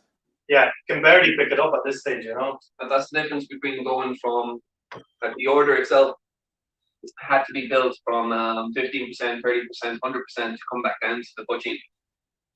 Poitín itself, even though, what was it? That makes it 64% peated between the oats and the malt and barley. You're still coming down in percentage of peatness. You're going back up to 100% with the bill, and we'll be hopping on to Teeling there in a second. And that's bringing in fortified wine casks, which brings it in a completely different swing. completely away. I just said feeling. There's actually, if everybody had saved a little bit of each sample as you go along and line them up together, it's a wonderful journey. Would say, of different levels of peat, different levels of sweetness, different levels of fruits, whatever it may be as you go up along. You come to the undeniable Poitín that is, Killowen, and boom, flavors of or a nose of fruit, and then you're kind of jumping on again. It's just, it's a real lovely kind of journey. Just on the Killowen, if anybody gets the opportunity to, Poitín as a category in itself, Poitín is using potato, sugar beet, malted barley. They're using different styles of old traditional ways. Killowen itself has mixed mash bill, all different percentages, fantastic in itself. If you go across to Mickle and Galway, again, they have small amount of peated oats. Bug bean is brought in. They have peated oats, they have malted barley, unmalted barley, they have peated barley, and they have a mixed mash bill in itself. And then they're bringing in botanicals like bug bean. The heritage one is the best one to look out for with the oats in it. But Yeah, they will show you for unaged liquid.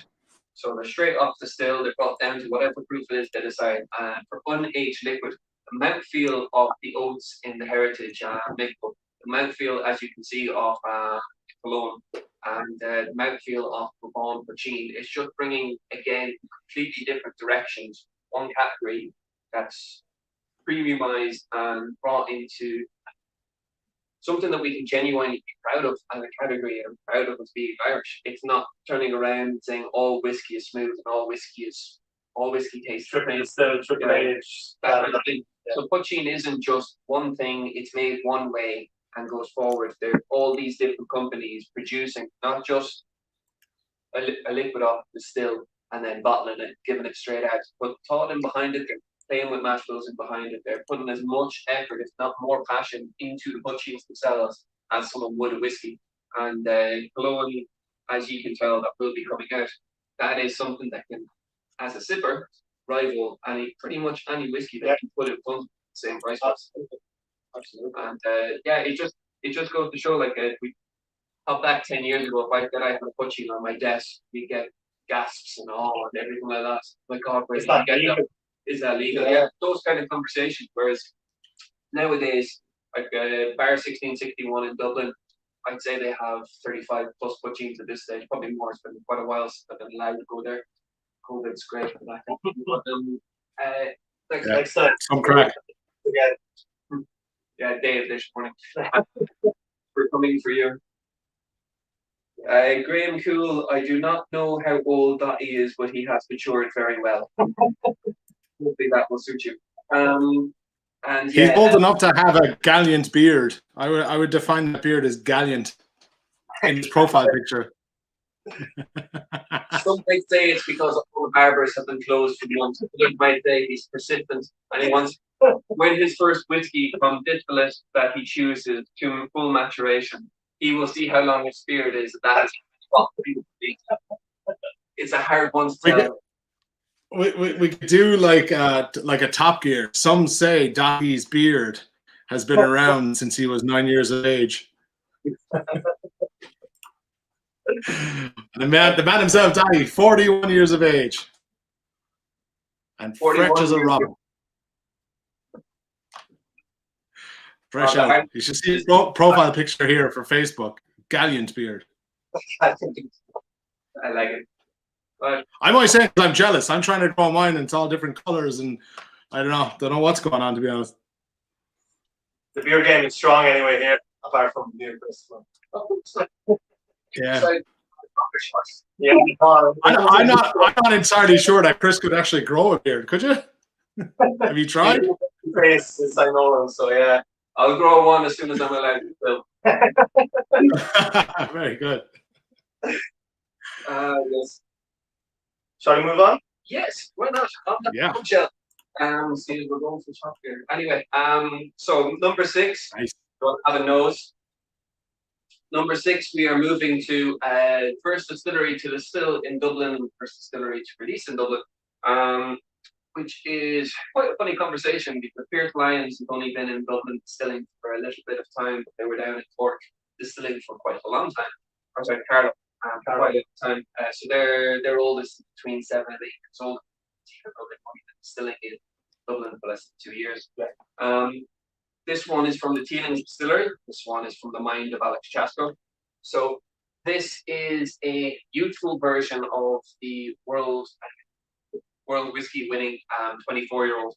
So they wanted to take the single malt DNA in bourbon and bat it into saltwater casks that the 24-year-old did before it won. So the 21-year-old was the first release under the Teeling's name in this style.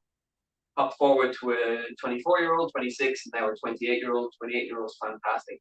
But these same casks all went into Salthorn at the same time. So the 24-year-old was 3 full years in Salthorn casks. The 28-year-old was 7 full years in Salthorn casks.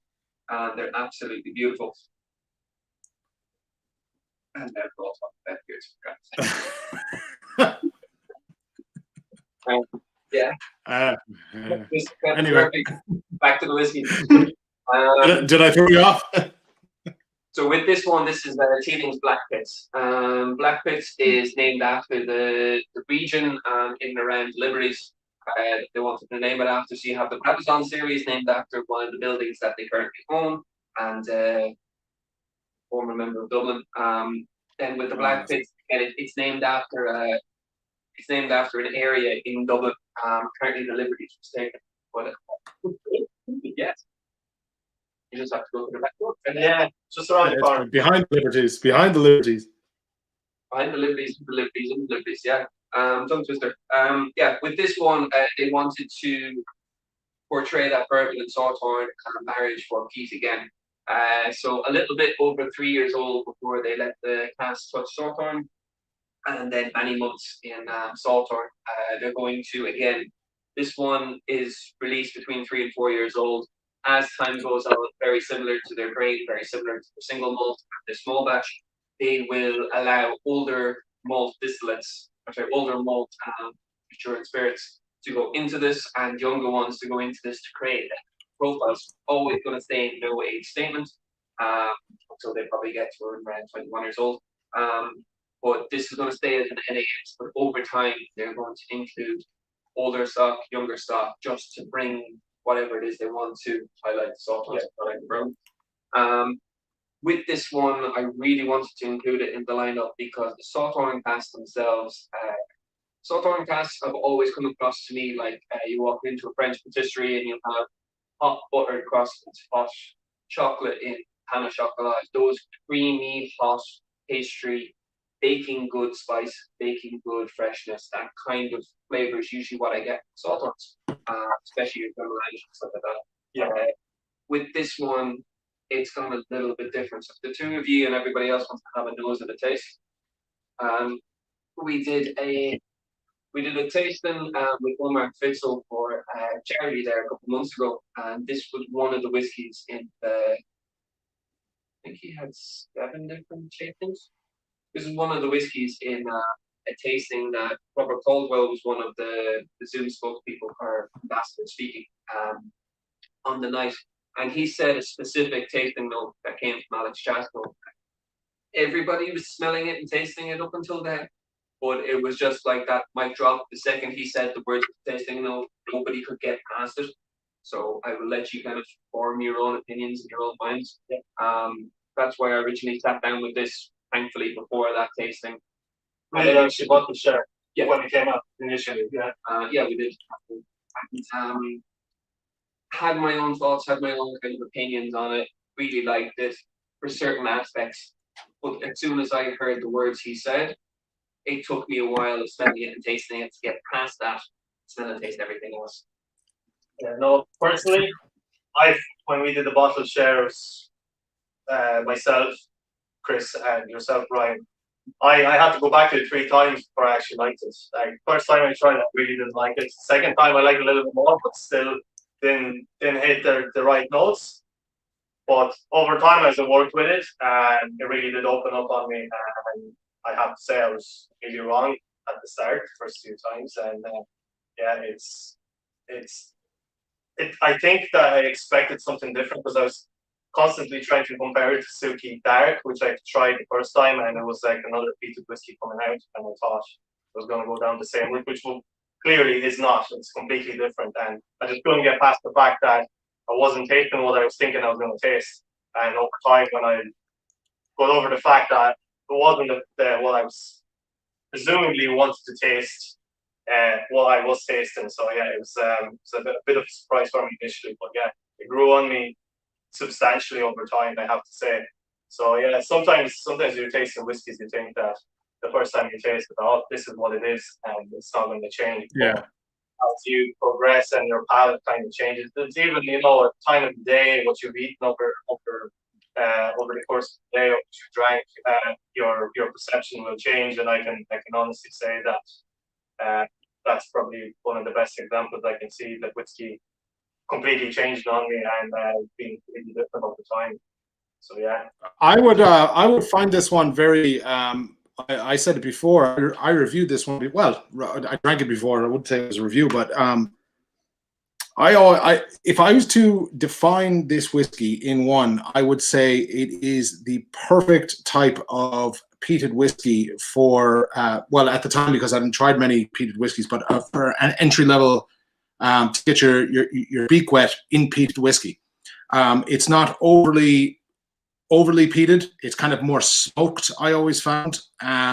Way more tropical notes in behind the nose that were very, very forward on the front, like, even mangoes, apricots, that kind of lush, lovely fruit. Always found to be a really kind of just a lovely, easy, I don't want to say smooth, but great Irish peated whiskey. And I have a bottle of it, and I constantly go back to it, and it's lovely because you really do get a lovely vibrancy from it. It's real pleasant. About this bottle, whoever designed it, well done. Like, it's brilliant. It is brilliant. So pretty. It is so pretty. Like, I mean, it'll sit on any shelf bar. You look at it and say, "Wow!" Like, just for the look of it, I have 2 grams of it. It's up there. I can't get it. There's one lovely thing about Teelings, and that is for different types of letters that they would write mail out, different types of bottlings, different types of series that they're doing. They actually have a different phoenix and a different typeface, little teeny tiny subtlety for different ones they're doing. Yeah. So, for instance, for the Revived series, you'll see a very pronounced pot still at the bottom of the phoenix. For this one, it's a little bit longer. They actually have their logo altered for different ones. Keep them all in line the same. They have them done a little bit different. But whichever graphic designers or whichever people were behind the choice of this, for black and white bottle, very bold, very strong. There's not a lot of hands that can pull off black bottles, and you can still see them behind the bar. They're still eye-catching. Absolutely. Oh, it stands out. It pops in a bar. Like, you draw your eyes straight to it. Visual appeal, I love them. As a bartender, I hate them because I never know it's near the bottle. That's the only time I ever like them. But saying you're not to do stupid. Look up to the light face. As soon as you pick it up, France, you can physically see it through the light. But visually, they're always striking. You can always see them even on a dark backdrop. They're still something that will catch your eye. But yeah, the liquid itself. If anyone's ever had like boiled sweets like apple drops, pear drops, you can get boiled sweets that have like sweet pineapple notes to them. Yeah. Fruit salad bars, again, that sweet kind of rhubarb sweet, mango. With this bombshell that Caldwell dropped on the night was charred pineapples. Pineapple that you will get burned, caramelized on pizza, or something you would get burned, caramelized on a barbecue. Those kind of charred flavors. So that charred sweetness you get from a pineapple when it's starting to caramelize, and you're about to have it, say, with rum and sugar, you're about to have it as a dessert, or a charred piece that you put with ice cream. that was the kind of smoked sweetness, that kind of barbecue style smoked sweetness, almost a smoked sweetness you would get from a really good barbecue sauce. That was kind of what the Sauternes cask was bringing with the smoke. As soon as he said that, I couldn't get my mind past it, but fantastic. Now that you say it, very much so. That's why I said I'm not saying it until everyone kind of gets it. Yeah. And then straight away, that's all you can even see someone charring a pineapple on a barbecue. But that's it. Like, it's Alex Shasko's note. Obviously, he's the one who spent the most amount of time behind it. But nearly every whiskey that you put in front of you will have that one thing that if you're writing tasting notes, or if somebody is looking for a certain flavor from behind the bar, you clock chocolate in your head, and when you turn around, it's usually a PX cask. You'll have citrus in your head, like going for Bill Phil, different things like that. You have in your head someone that they like red wines and going for Teeling single grain. Those kind of, you have a pinpoint in your head when they go as bartender. And with this, the second he said charred pineapple, I was like, yep, that's it. For life, that's not going to be in my mind. If someone puts this in front of me and doesn't tell me what it is, if my brain picks up charred pineapple, I know what it is out of 1,000 lineup. It's just what it is. Honeydew melon, honey, it's not there. Yeah, yeah. As soon as you get that, you don't know what it is, but straight away you know You just have to get past it. Yeah, so it really is hard to get past that predominant flavour that's there and it sticks out.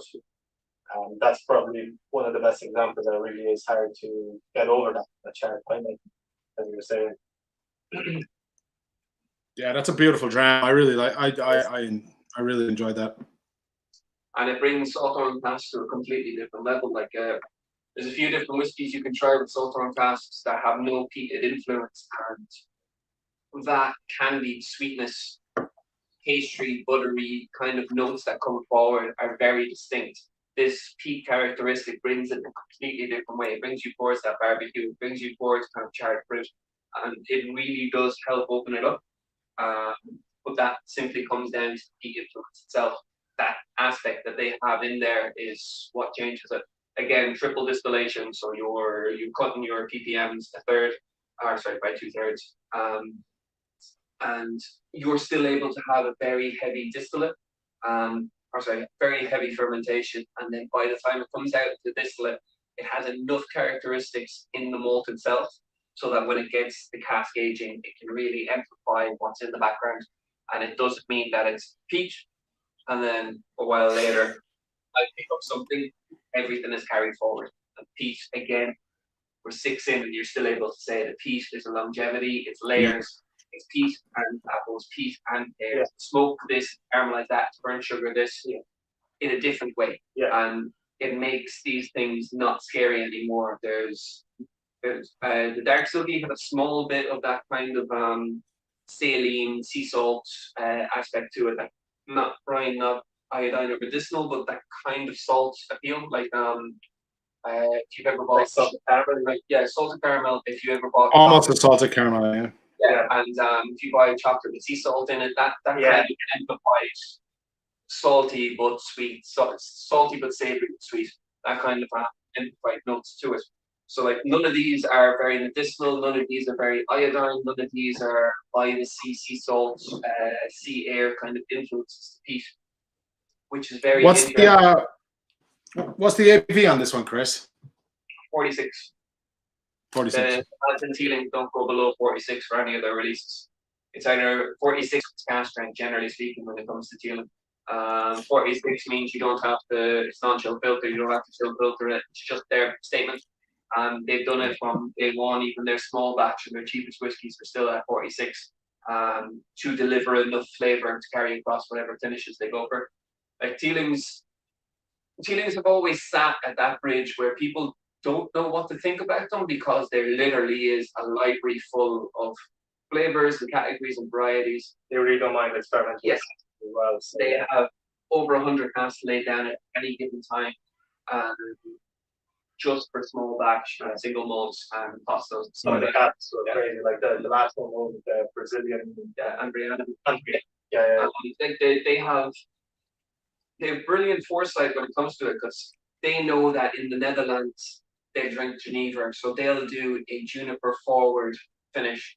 Somewhere else will have, say, the Italian market love vermouths and kind of a Campari bitter style of aperitifs. So they'll do a finish in a vermouth gas. And in Ireland, some people like barley wine, some people like stouts, some people like IPAs. They'll do something for that purpose. So even though they have 100 different casks, they're not trying to hand me and you 100 different things. They're only handing us 5, 6, 7, 8, 9 different options over a year or two. They're going to a different market doing the same, different market doing the same. So if you genuinely want to know what Salthorn tastes like, Teeling's is one of the best distilleries to do that with, because they will stick their small batch DNA into 100 different casks or 10 different casks, whatever it is at the time. And when you taste the difference between each one of these, you will taste the difference. DNA is the exact same. So the flavor profile added on top of it, that type of gum, that type of cognac, that type of cognac. It's always the same thing going into these different things. You now know what the cask tastes like as opposed to just a liquid. Yeah. Like they've done Three Rivers, Yes. There, which is agricole with grassy. Plantation rum, which was very smoky, very tropical fruit. They do a normal Caribbean cask. They do a scraggy pineapple as well. Like they do really, really different, diverse versions of distillates and liquids. And going forward, I'd love to see what they're going to do with the peat. I assume they're not just going to stick to Salthorn, especially probably for the Blackpits. Going forward, they have so much of a diverse range and possibility. This can go any direction. It would be nice if they did the same thing as doing small batch, doing Blackpits in different markets and experimenting with those different casks. It'd be very interesting to see how that peat and that Blackpits evolves over time. So yeah, maybe maybe Alex is listening and agree with us on that. And if Brian is, it's a great selection. To say they have options would be an understatement. Absolutely. Yeah. I don't call the Pokemon stick if he gets a chance. Right, and speaking of diversity, we can definitely go on to number 7 when it comes to diversity, because this is something very different from a very much loved distillery at the moment. Well, there's one lad in particular now that's absolutely bullying to have us talk about this one. I have a guess who. Lipstick, kiss, 1,000 words. Is this gentleman online that keeps pulling and got your panel? I think it's a bromance. They have a bit of a bromance going on. No, I have a private message sitting here saying if we cut the tasting off now, there's something underneath the table for us. I don't know what that is, but okay. What part of the game we can definitely people in after. We don't know. If everybody want to hop onto number 7, have a smell. Notice that this is the darkest of the 7 so far. Hard to notice at this stage because a lot of the glass will be a little bit empty. But pouring wise, anyway, you will know that this has been the darkest of them. Now, with this one, if anyone hasn't been following Great and Cool so far, will know that this came from the Dingle Distillery. There's a massive reason why I left this to the last whiskey of the night. One is because the color will throw everybody off exactly what this is. 2 is this is extremely different to anything Dingle have ever done up until this stage. For anyone who hasn't met Graham, he is the man who hides behind Faye, and Faye makes all the decisions, which we'll say that it's Graham. Right, so Graham Cool is master distiller down at Dingle. He took over a couple of months ago, and he used to work over in Scotland.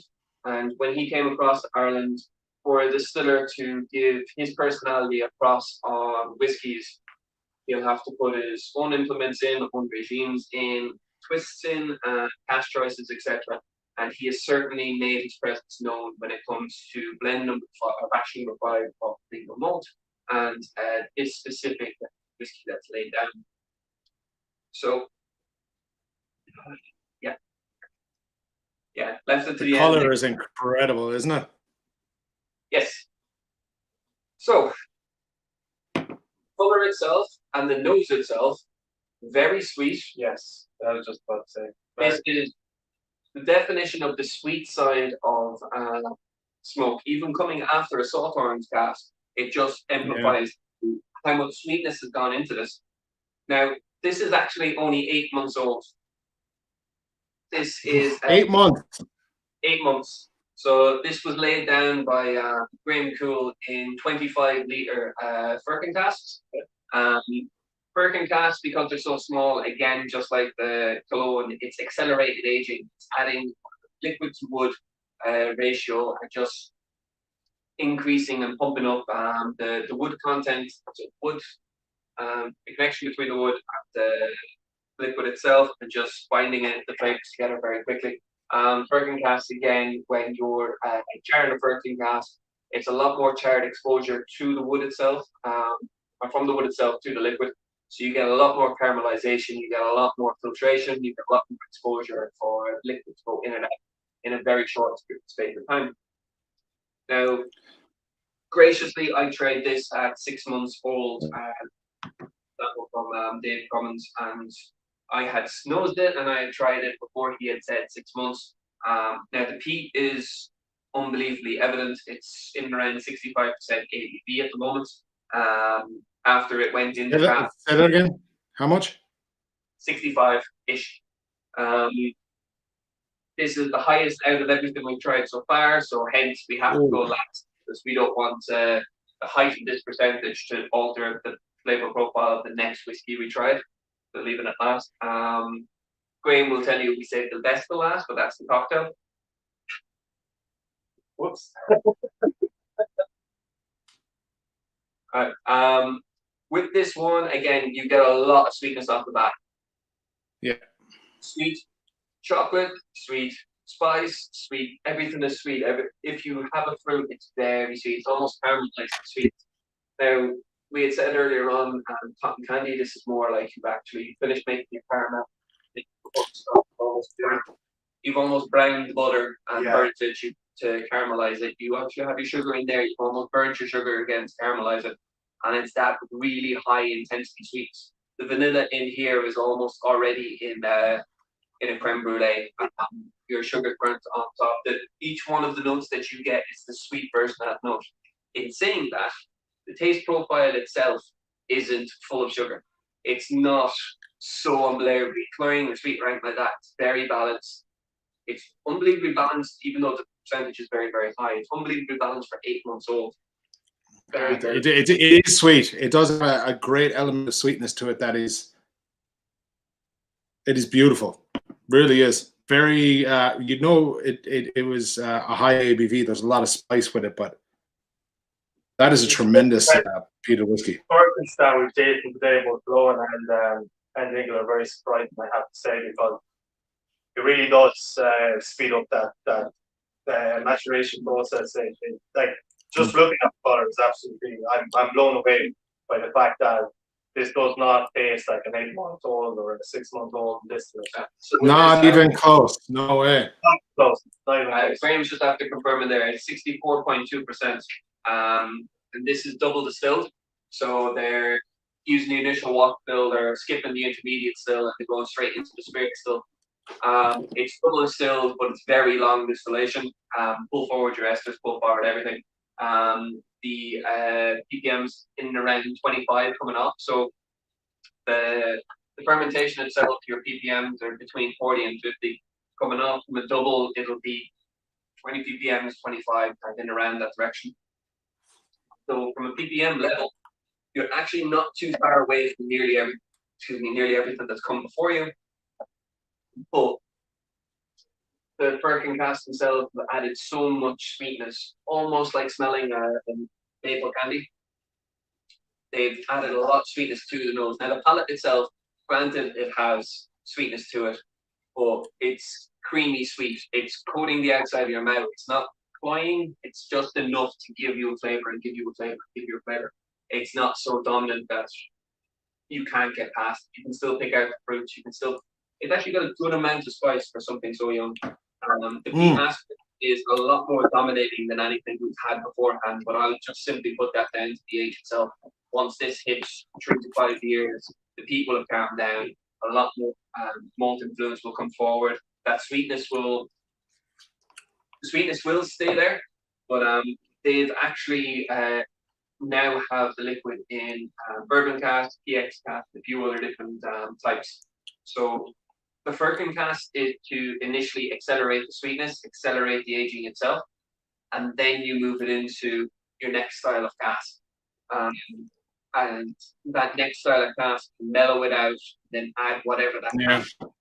If you go straight into a PX, if you go straight into a bourbon, very similar to a grain whiskey, you can have your high ABV strip all the bad notes out, tannin notes out, and your bitter notes out.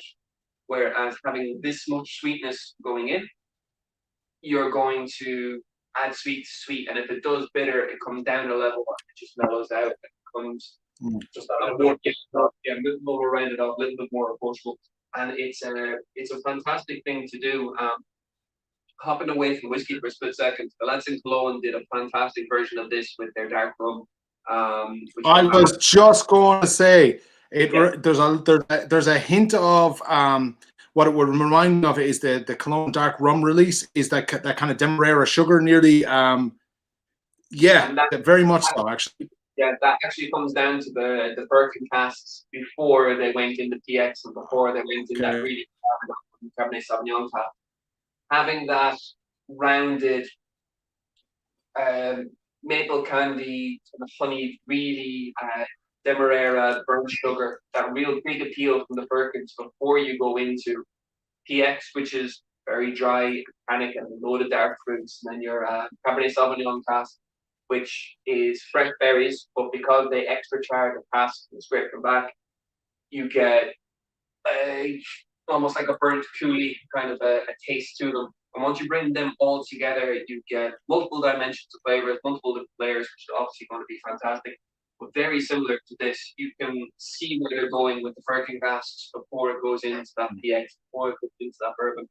How that sweetness is just going to drive with tannins, drive that spice forward, and create a profile that isn't being built on peat dryness first and trying to add sweetness. They've enveloped the sweetness straight away, and now they're trying to take it to another level with it. That I think that's amazing. Like one of the sentences you will see from a lot of distilleries in Scotland is the words peat week. Now peat week is very simple of a concept. You are going to close down your distillery today, you're going to do peat for an entire week, then you are going to clean like you've never cleaned before and go back to your normal type of distillate so that there's no traces of peat left behind. It allows you to do bulk distillation in that week. It also allows you to have another diverse type of distillate laid down, but then you go back to your bread and butter, what you normally do on a daily basis, but it gives your brand another enthusiast and someone flip over to the dark side. It's great. To the peat side, yes. But you'll see Balvenie, Peat Week. You'll see multiple different versions of Scotch, and they'll have no peat whiskey throughout the year, milk, etc. And you'll have a Peat Week. And Dingle now a Peat Week that they did last year, and it's a great thing to see. Like, unfortunately, we couldn't have Blackwater as part of the tastings there. They're happy with their distillate, they're happy with their maturation, they're not ready to come anywhere near the market yet, so they're holding off on doing tastings with it yet. But there's a reason they're not buying. Yeah, they're roughly 24 months, or they're either hitting 25 months old or just over 24 months old at this moment in time, with their oldest peated distillate, but they're going along the lines of Optimore. They're going for extremely heavily peated, and then using the casks to tell their version of the story, similar to Dingle in a different way, using the casks to amplify the sweetness and then amplify all the back notes in behind, so that you're not left with just a peat smoke, you're left with everything in behind. So again, it's distillation style or maturation style. And even though all these are very different, you can still see the Irish element to them all.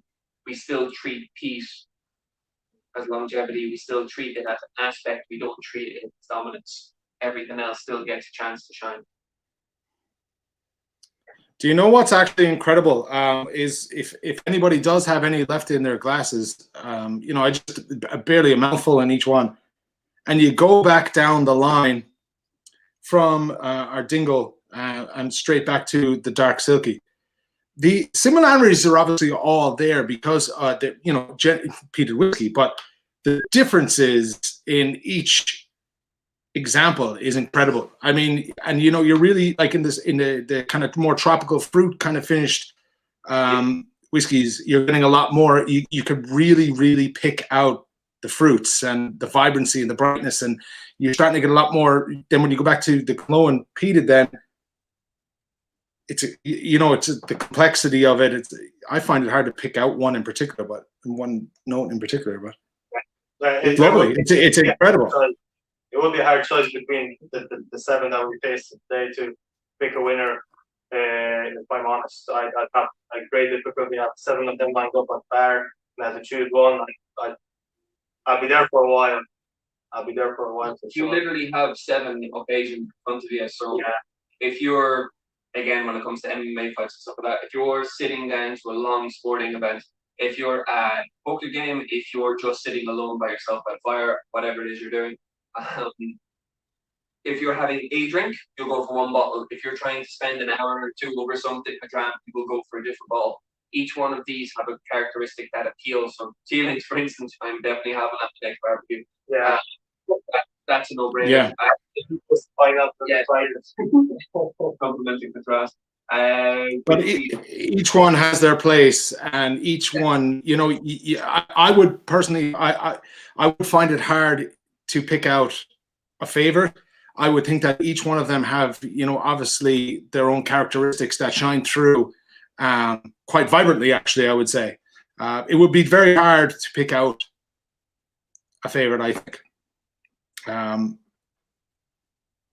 Well, my preference would be towards more kind of vibrant, fruity, kind of finished whiskeys, I'd say. But even, you know, using some of the darker or deeper peated finished whiskeys, it's just kind of, you're getting different notes that you wouldn't, you know, I would find quite hard to pull out of a whiskey in general, to be honest. Well, that's it. You'll fall back to the Bushmill 16 versus Bushmill 21 argument. Some people will prefer sweeter fruit. Some people will prefer more of a dried approach to it.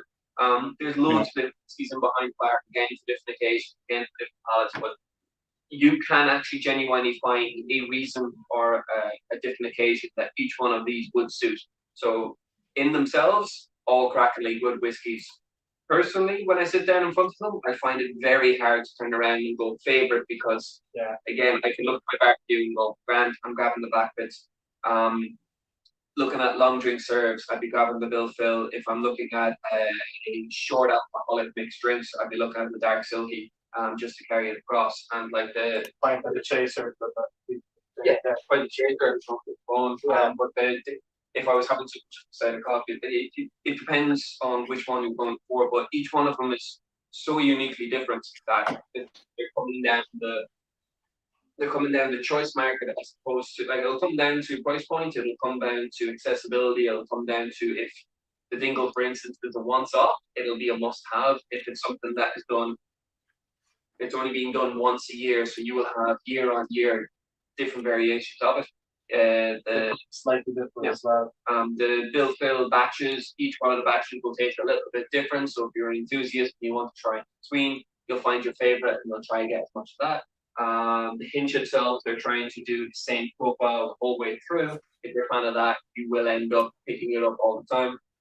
Each one of them is either different variations of the same thing or finding one particular style and just building on it. It's great to see, and the feedback so far has been wide variety of but like, I mean, we're concentrating on one aspect, which is the peat, but I mean, the variety of flavors between all 7 is absolutely mind-blowing. I didn't expect this at all, and I think the biggest surprise for me is the Killowen and the Dingle, because they're so young, and like, I mean, you would never even think twice that this is not a whiskey, because it's not completely. There's in blind tastings, I've sent samples to a few different brands, unlabeled, And I purposely sent a fill side by side with an aged peated malt, just both of them malt, both of them same DNA, so to speak. And in the blind tasting, they're picking out the fill. And when I tell them which one is which, they're kind of shocked that the younger version, 3 to just over 4 year old, versus that age statement, let's say what it is. They're surprised at how so young of a peated malt can actually compete against an older malt. But the Dingle will show you there and then 8 months accelerated age in the converting pass gives enough sweetness across that even at that high 65 or 64.2% ABV, it's still very accessible, and you can imagine at 3 to 7 years old what this is going to turn out like. Yeah. Especially with. Oh, it's going to be absolutely stunning. Yeah. Sign me up for the bottle, all right. Sign me up for a bottle of that. And it's very unfortunate, Graham. I'm empty. I think there should be some more. There should be some more on the way, I hope.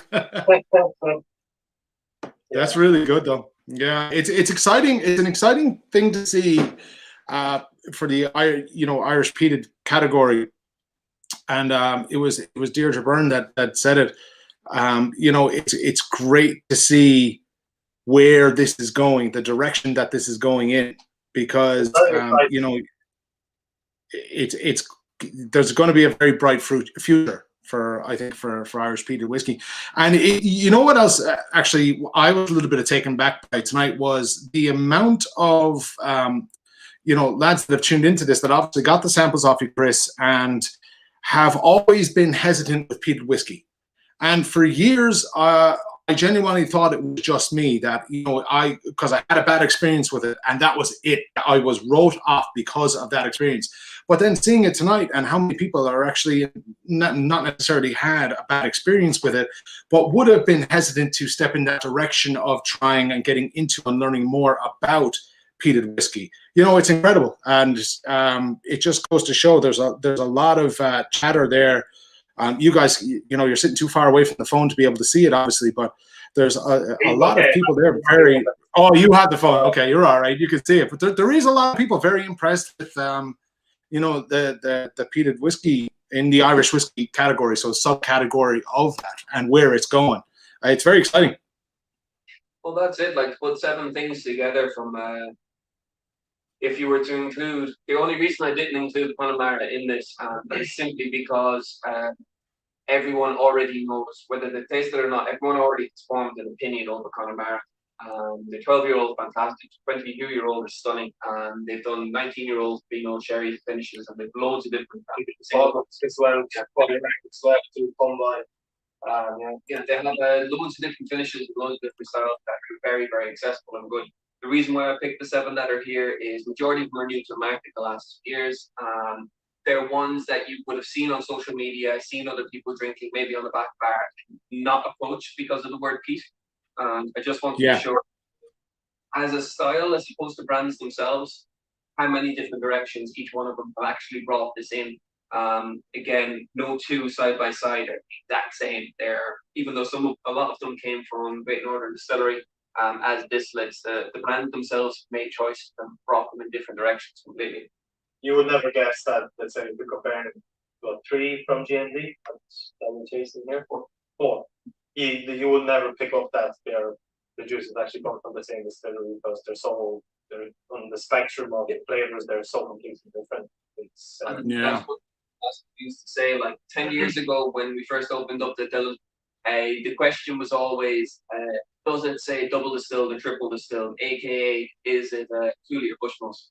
Doesn't matter what the brand label was, that was the question. Does it say double distilled, therefore it's Cooley? Does it say triple distilled, therefore it's Bushmills? Does it not say what it is, therefore there being a mystery or whatever? Whereas these days, a lot of these brands are open and transparent where they come from, not just to be transparent and tell you, but also to show you how versatile they are with the same thing. So Cooley DNA is fantastic for building like Lego bricks, like building upon and doing a fast finish and bringing in a completely different direction. What these guys are doing with G&D Spirit, it seems to be even better and diverse, because G&D's triple distillation makes it a bit lighter, so it gets to bring it in a different way itself. I have to say that it's great to see the transparency and vast majority of the EU companies coming in. I think many drinkers and collectors alike will appreciate the fact that they do share the intricate parts of what the mash bill is, what casks are being used, and people do enjoy the whiskey quite a little bit more when they have all this information provided to them. Certainly, I do enjoy it much more when I can look at the back of the label. Like, for example, 2 stacks, when you have everything written down and you say, okay, I can pick this up, I can pick this part, certainly a little bit more or not. Obviously, Waterford is probably leading when it comes to transparency, but it's great to see that the companies being a little bit more open these days than they have been before. As we were saying 10 years ago, it's much harder to get information out of, whether it be a distiller, whether it be a brand ambassador. Nowadays, people are much more picky about what they're drinking, I suppose. It's not so much that I agree with you to a certain extent on that, and I've done a little bit of research on this. I wrote a blog post about it, she's going back 6-7 months ago now, about a brand transparency builds consumer confidence. I mean, we're at an era now in between consumers. They like to know what they're drinking. They like to know what they get. And when brands are forthcoming with this type of information and straight out, and there is total transparency, it builds consumer confidence. And the consumers ourselves, like us whiskey drinkers, like to see that from brands being forthcoming. I know I do. Personally, I think it's important to see that. I love seeing the transparency, where you're getting it from, what steps you took, and so on and so forth, coloring and bits and pieces like that. I mean, I think it's important, and it's great. It is great to see. It's great to see because it's coming a lot more regular, I would suppose you'd say. Oh, completely. From our side of the industry point of view, if a customer comes and they're looking for specific flavor profiles, specific styles, if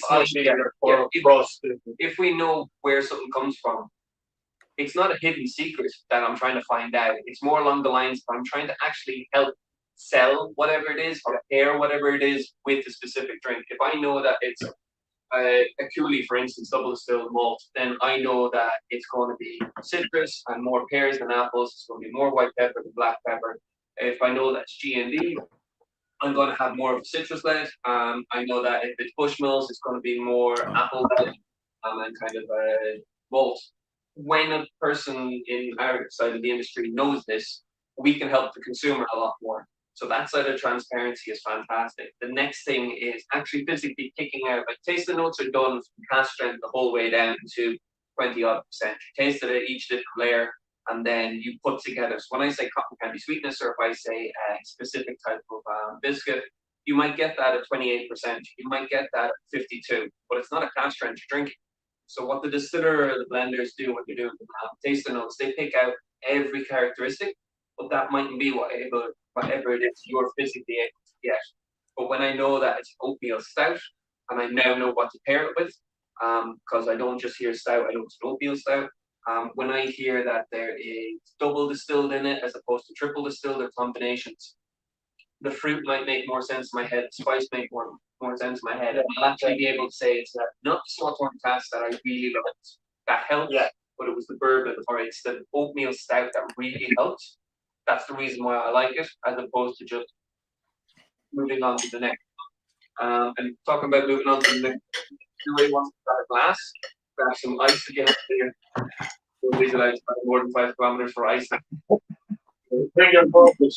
If you can travel from your 4 or 5 kilometers, bring your Nordics. If nobody's seen it on social media, the law says you can't go any more than 5 kilometers from your door step, so to speak. So a guy turned up outside an off license and he traveled a lot more than 5 kilometers. We stood outside the off license with a door. Ireland will get you to do anything and everything. So with the cocktail that you have in front of you, and I'll grab ours in just 2 seconds. This is a combination of single malt W.B. O'Connell's Killowen dark rum, Falernum, which is Barbados liqueur based off of rum, ginger, clove, lime zest, vanilla. Then you have Benedictine, which is a herbal liqueur, and fresh lime juice, off the cuff aromatic bitters. So The reason behind the cocktail is one of the few things. If you go back to the 1600s when peat was one of the dominating factors in Irish whiskey at the time, you would have had 1 in 4 people living on Barbados that were Irish. So essentially, if you think about it properly, if an Irish person was to travel the whole way to Barbados and they were to bring stuff with, if they brought Irish whiskey with them, that would be one of the things they would have on the island. You have a Killowen dark rum, which is made in a Caribbean style.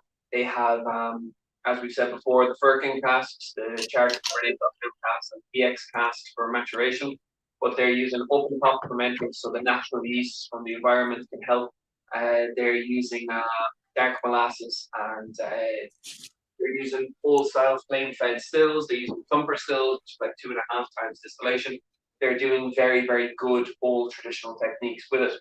The falernum is to bring in the Barbados style to the drink.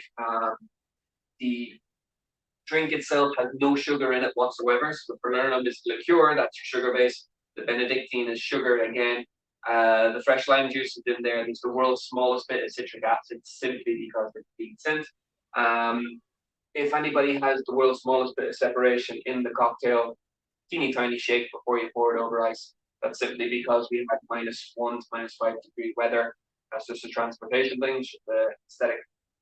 The drink itself is to show that even though this is a peat base of a drink, it's to show the citrus notes that you can find from smoke, the tropical fruit notes that you can find from smoke, and the spice that you can find in behind smoke. It's also with fresh lime juice to cut your palate. We're after having 7 peated whiskey or 60 whiskey in our Poitín. There'll be a lot of smoke going on in our palate. So this is to cleanse the palate, just to get everything going nice and sweet. Ours, we're not. Yeah. So, it's actually it's quite nice. It's very refreshing. Definitely getting the lemon or what's it, lemon, or was it lime? I forget now. Lime. Lime. That's what I thought, but I wasn't sure. Cut through it.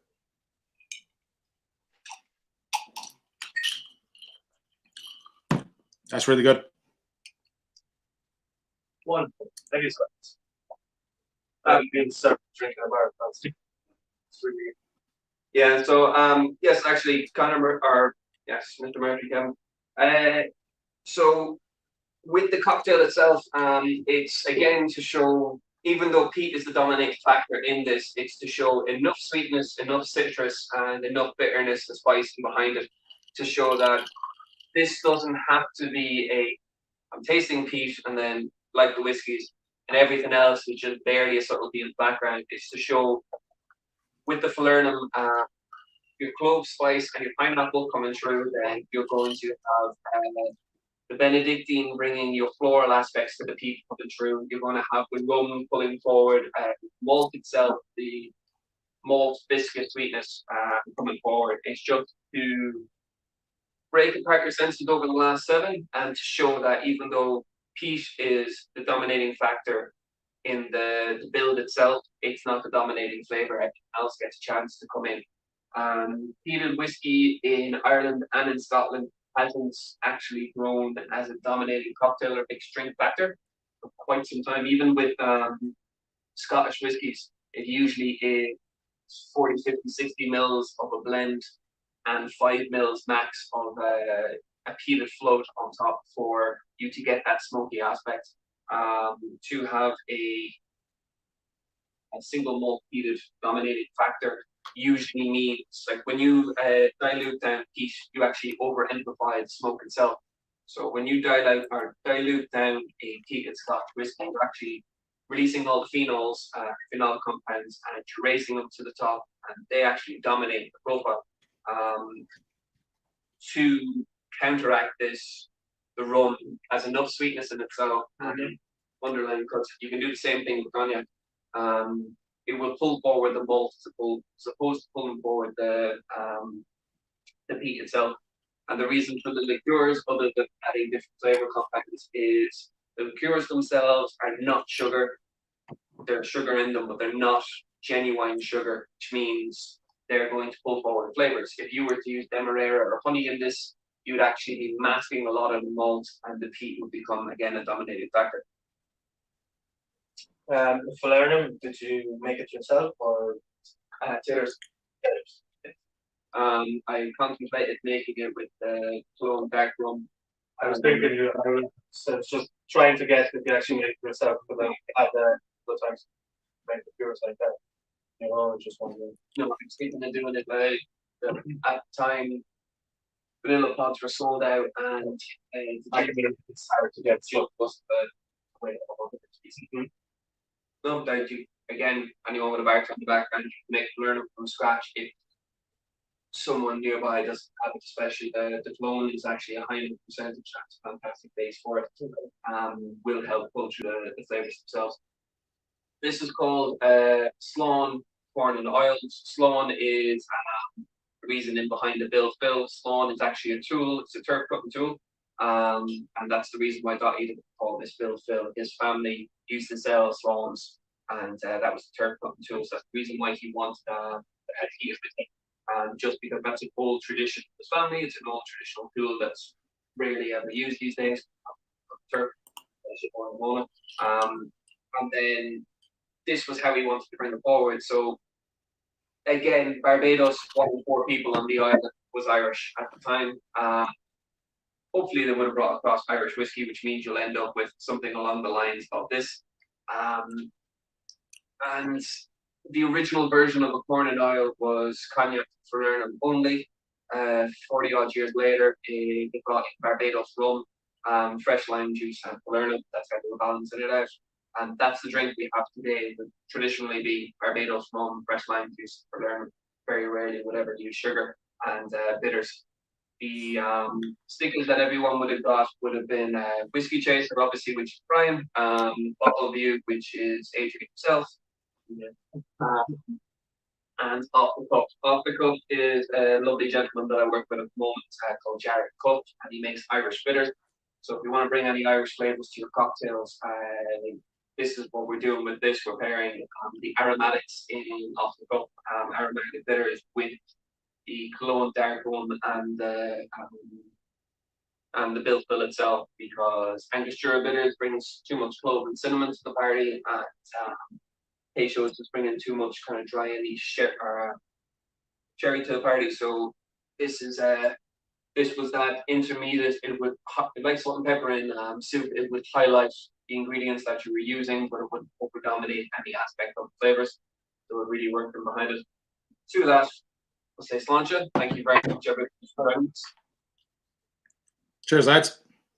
I just want to say a massive thank you to Chris, obviously, who is the brainchild behind this whole tasting this evening, to really kind of give a lot of people an introduction or even a thorough going over or reintroduction to Irish Peated Whiskey. So it's really opened my eyes to see what's out there. I know we've only kind of scratched the surface. There's plenty more that are, unfortunately, you know, you can only fit so many into a tasting. Obviously, still ran 2.5 hours. So thanks very much. Really looking forward to what you have coming up.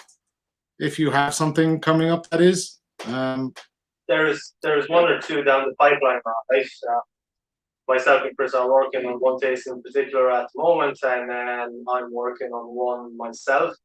It's just a matter of fact of getting things together, which is not easy at the moment with all the deliveries being late and some of the whiskey not arriving, some of the other things not arriving. So there is a lot of things down the pipeline between the 2 of us and on our own as well, and I'm sure there'll be a lot going on in the next month or 2 between the 2 or 3 of us. Over the next coming months, for the full-blown year of 2021, we're expecting to be locked down for at least half of it, especially on our side of the industry. Yeah. Hopefully that's scary to say that. We're not expecting the bar scene to be back anytime between now and April, but we have a Japanese tasting from himself organized for in a few weeks' time. We'll give you a shout when it comes to that. I have a history tasting just through different types of distillates and whiskies themselves. Brian has one in the works as well. You can throw that information in if he wishes. If not, all's good. But there will be... I got to play cards closer to my heart now, because I'm still waiting on 2 bottles, but it will be all things go, I'll know this weekend, and it'll be towards the end of February, and it'll be a pretty big one. So yeah, I'll let everyone know in due course along on my social media platforms, but another one in the works. So lots going on between all three of us. Absolutely, yeah. Like, I mean, within the next month, 2 months, there'll definitely be at least 2 tasting go ahead. So keep your eyes and ears open, and we'll definitely keep you updated. And if you want to take part, either send us a DM or contact us in any other way. We're quite open to suggestions and questions. So take smoke signals, bribes under the table. Yeah, bribes under the table, brown envelopes. Yeah, now that works. I think that's fair for everyone. You know, keep it conspicuous. Thank you very much for joining us. Once again, cheers everyone for joining us. Thanks for the time tonight. Chris, thank you. Adrian, thank you very much. It's been an absolute pleasure, lads. We'll talk to everybody soon. All right. Take care. Bye.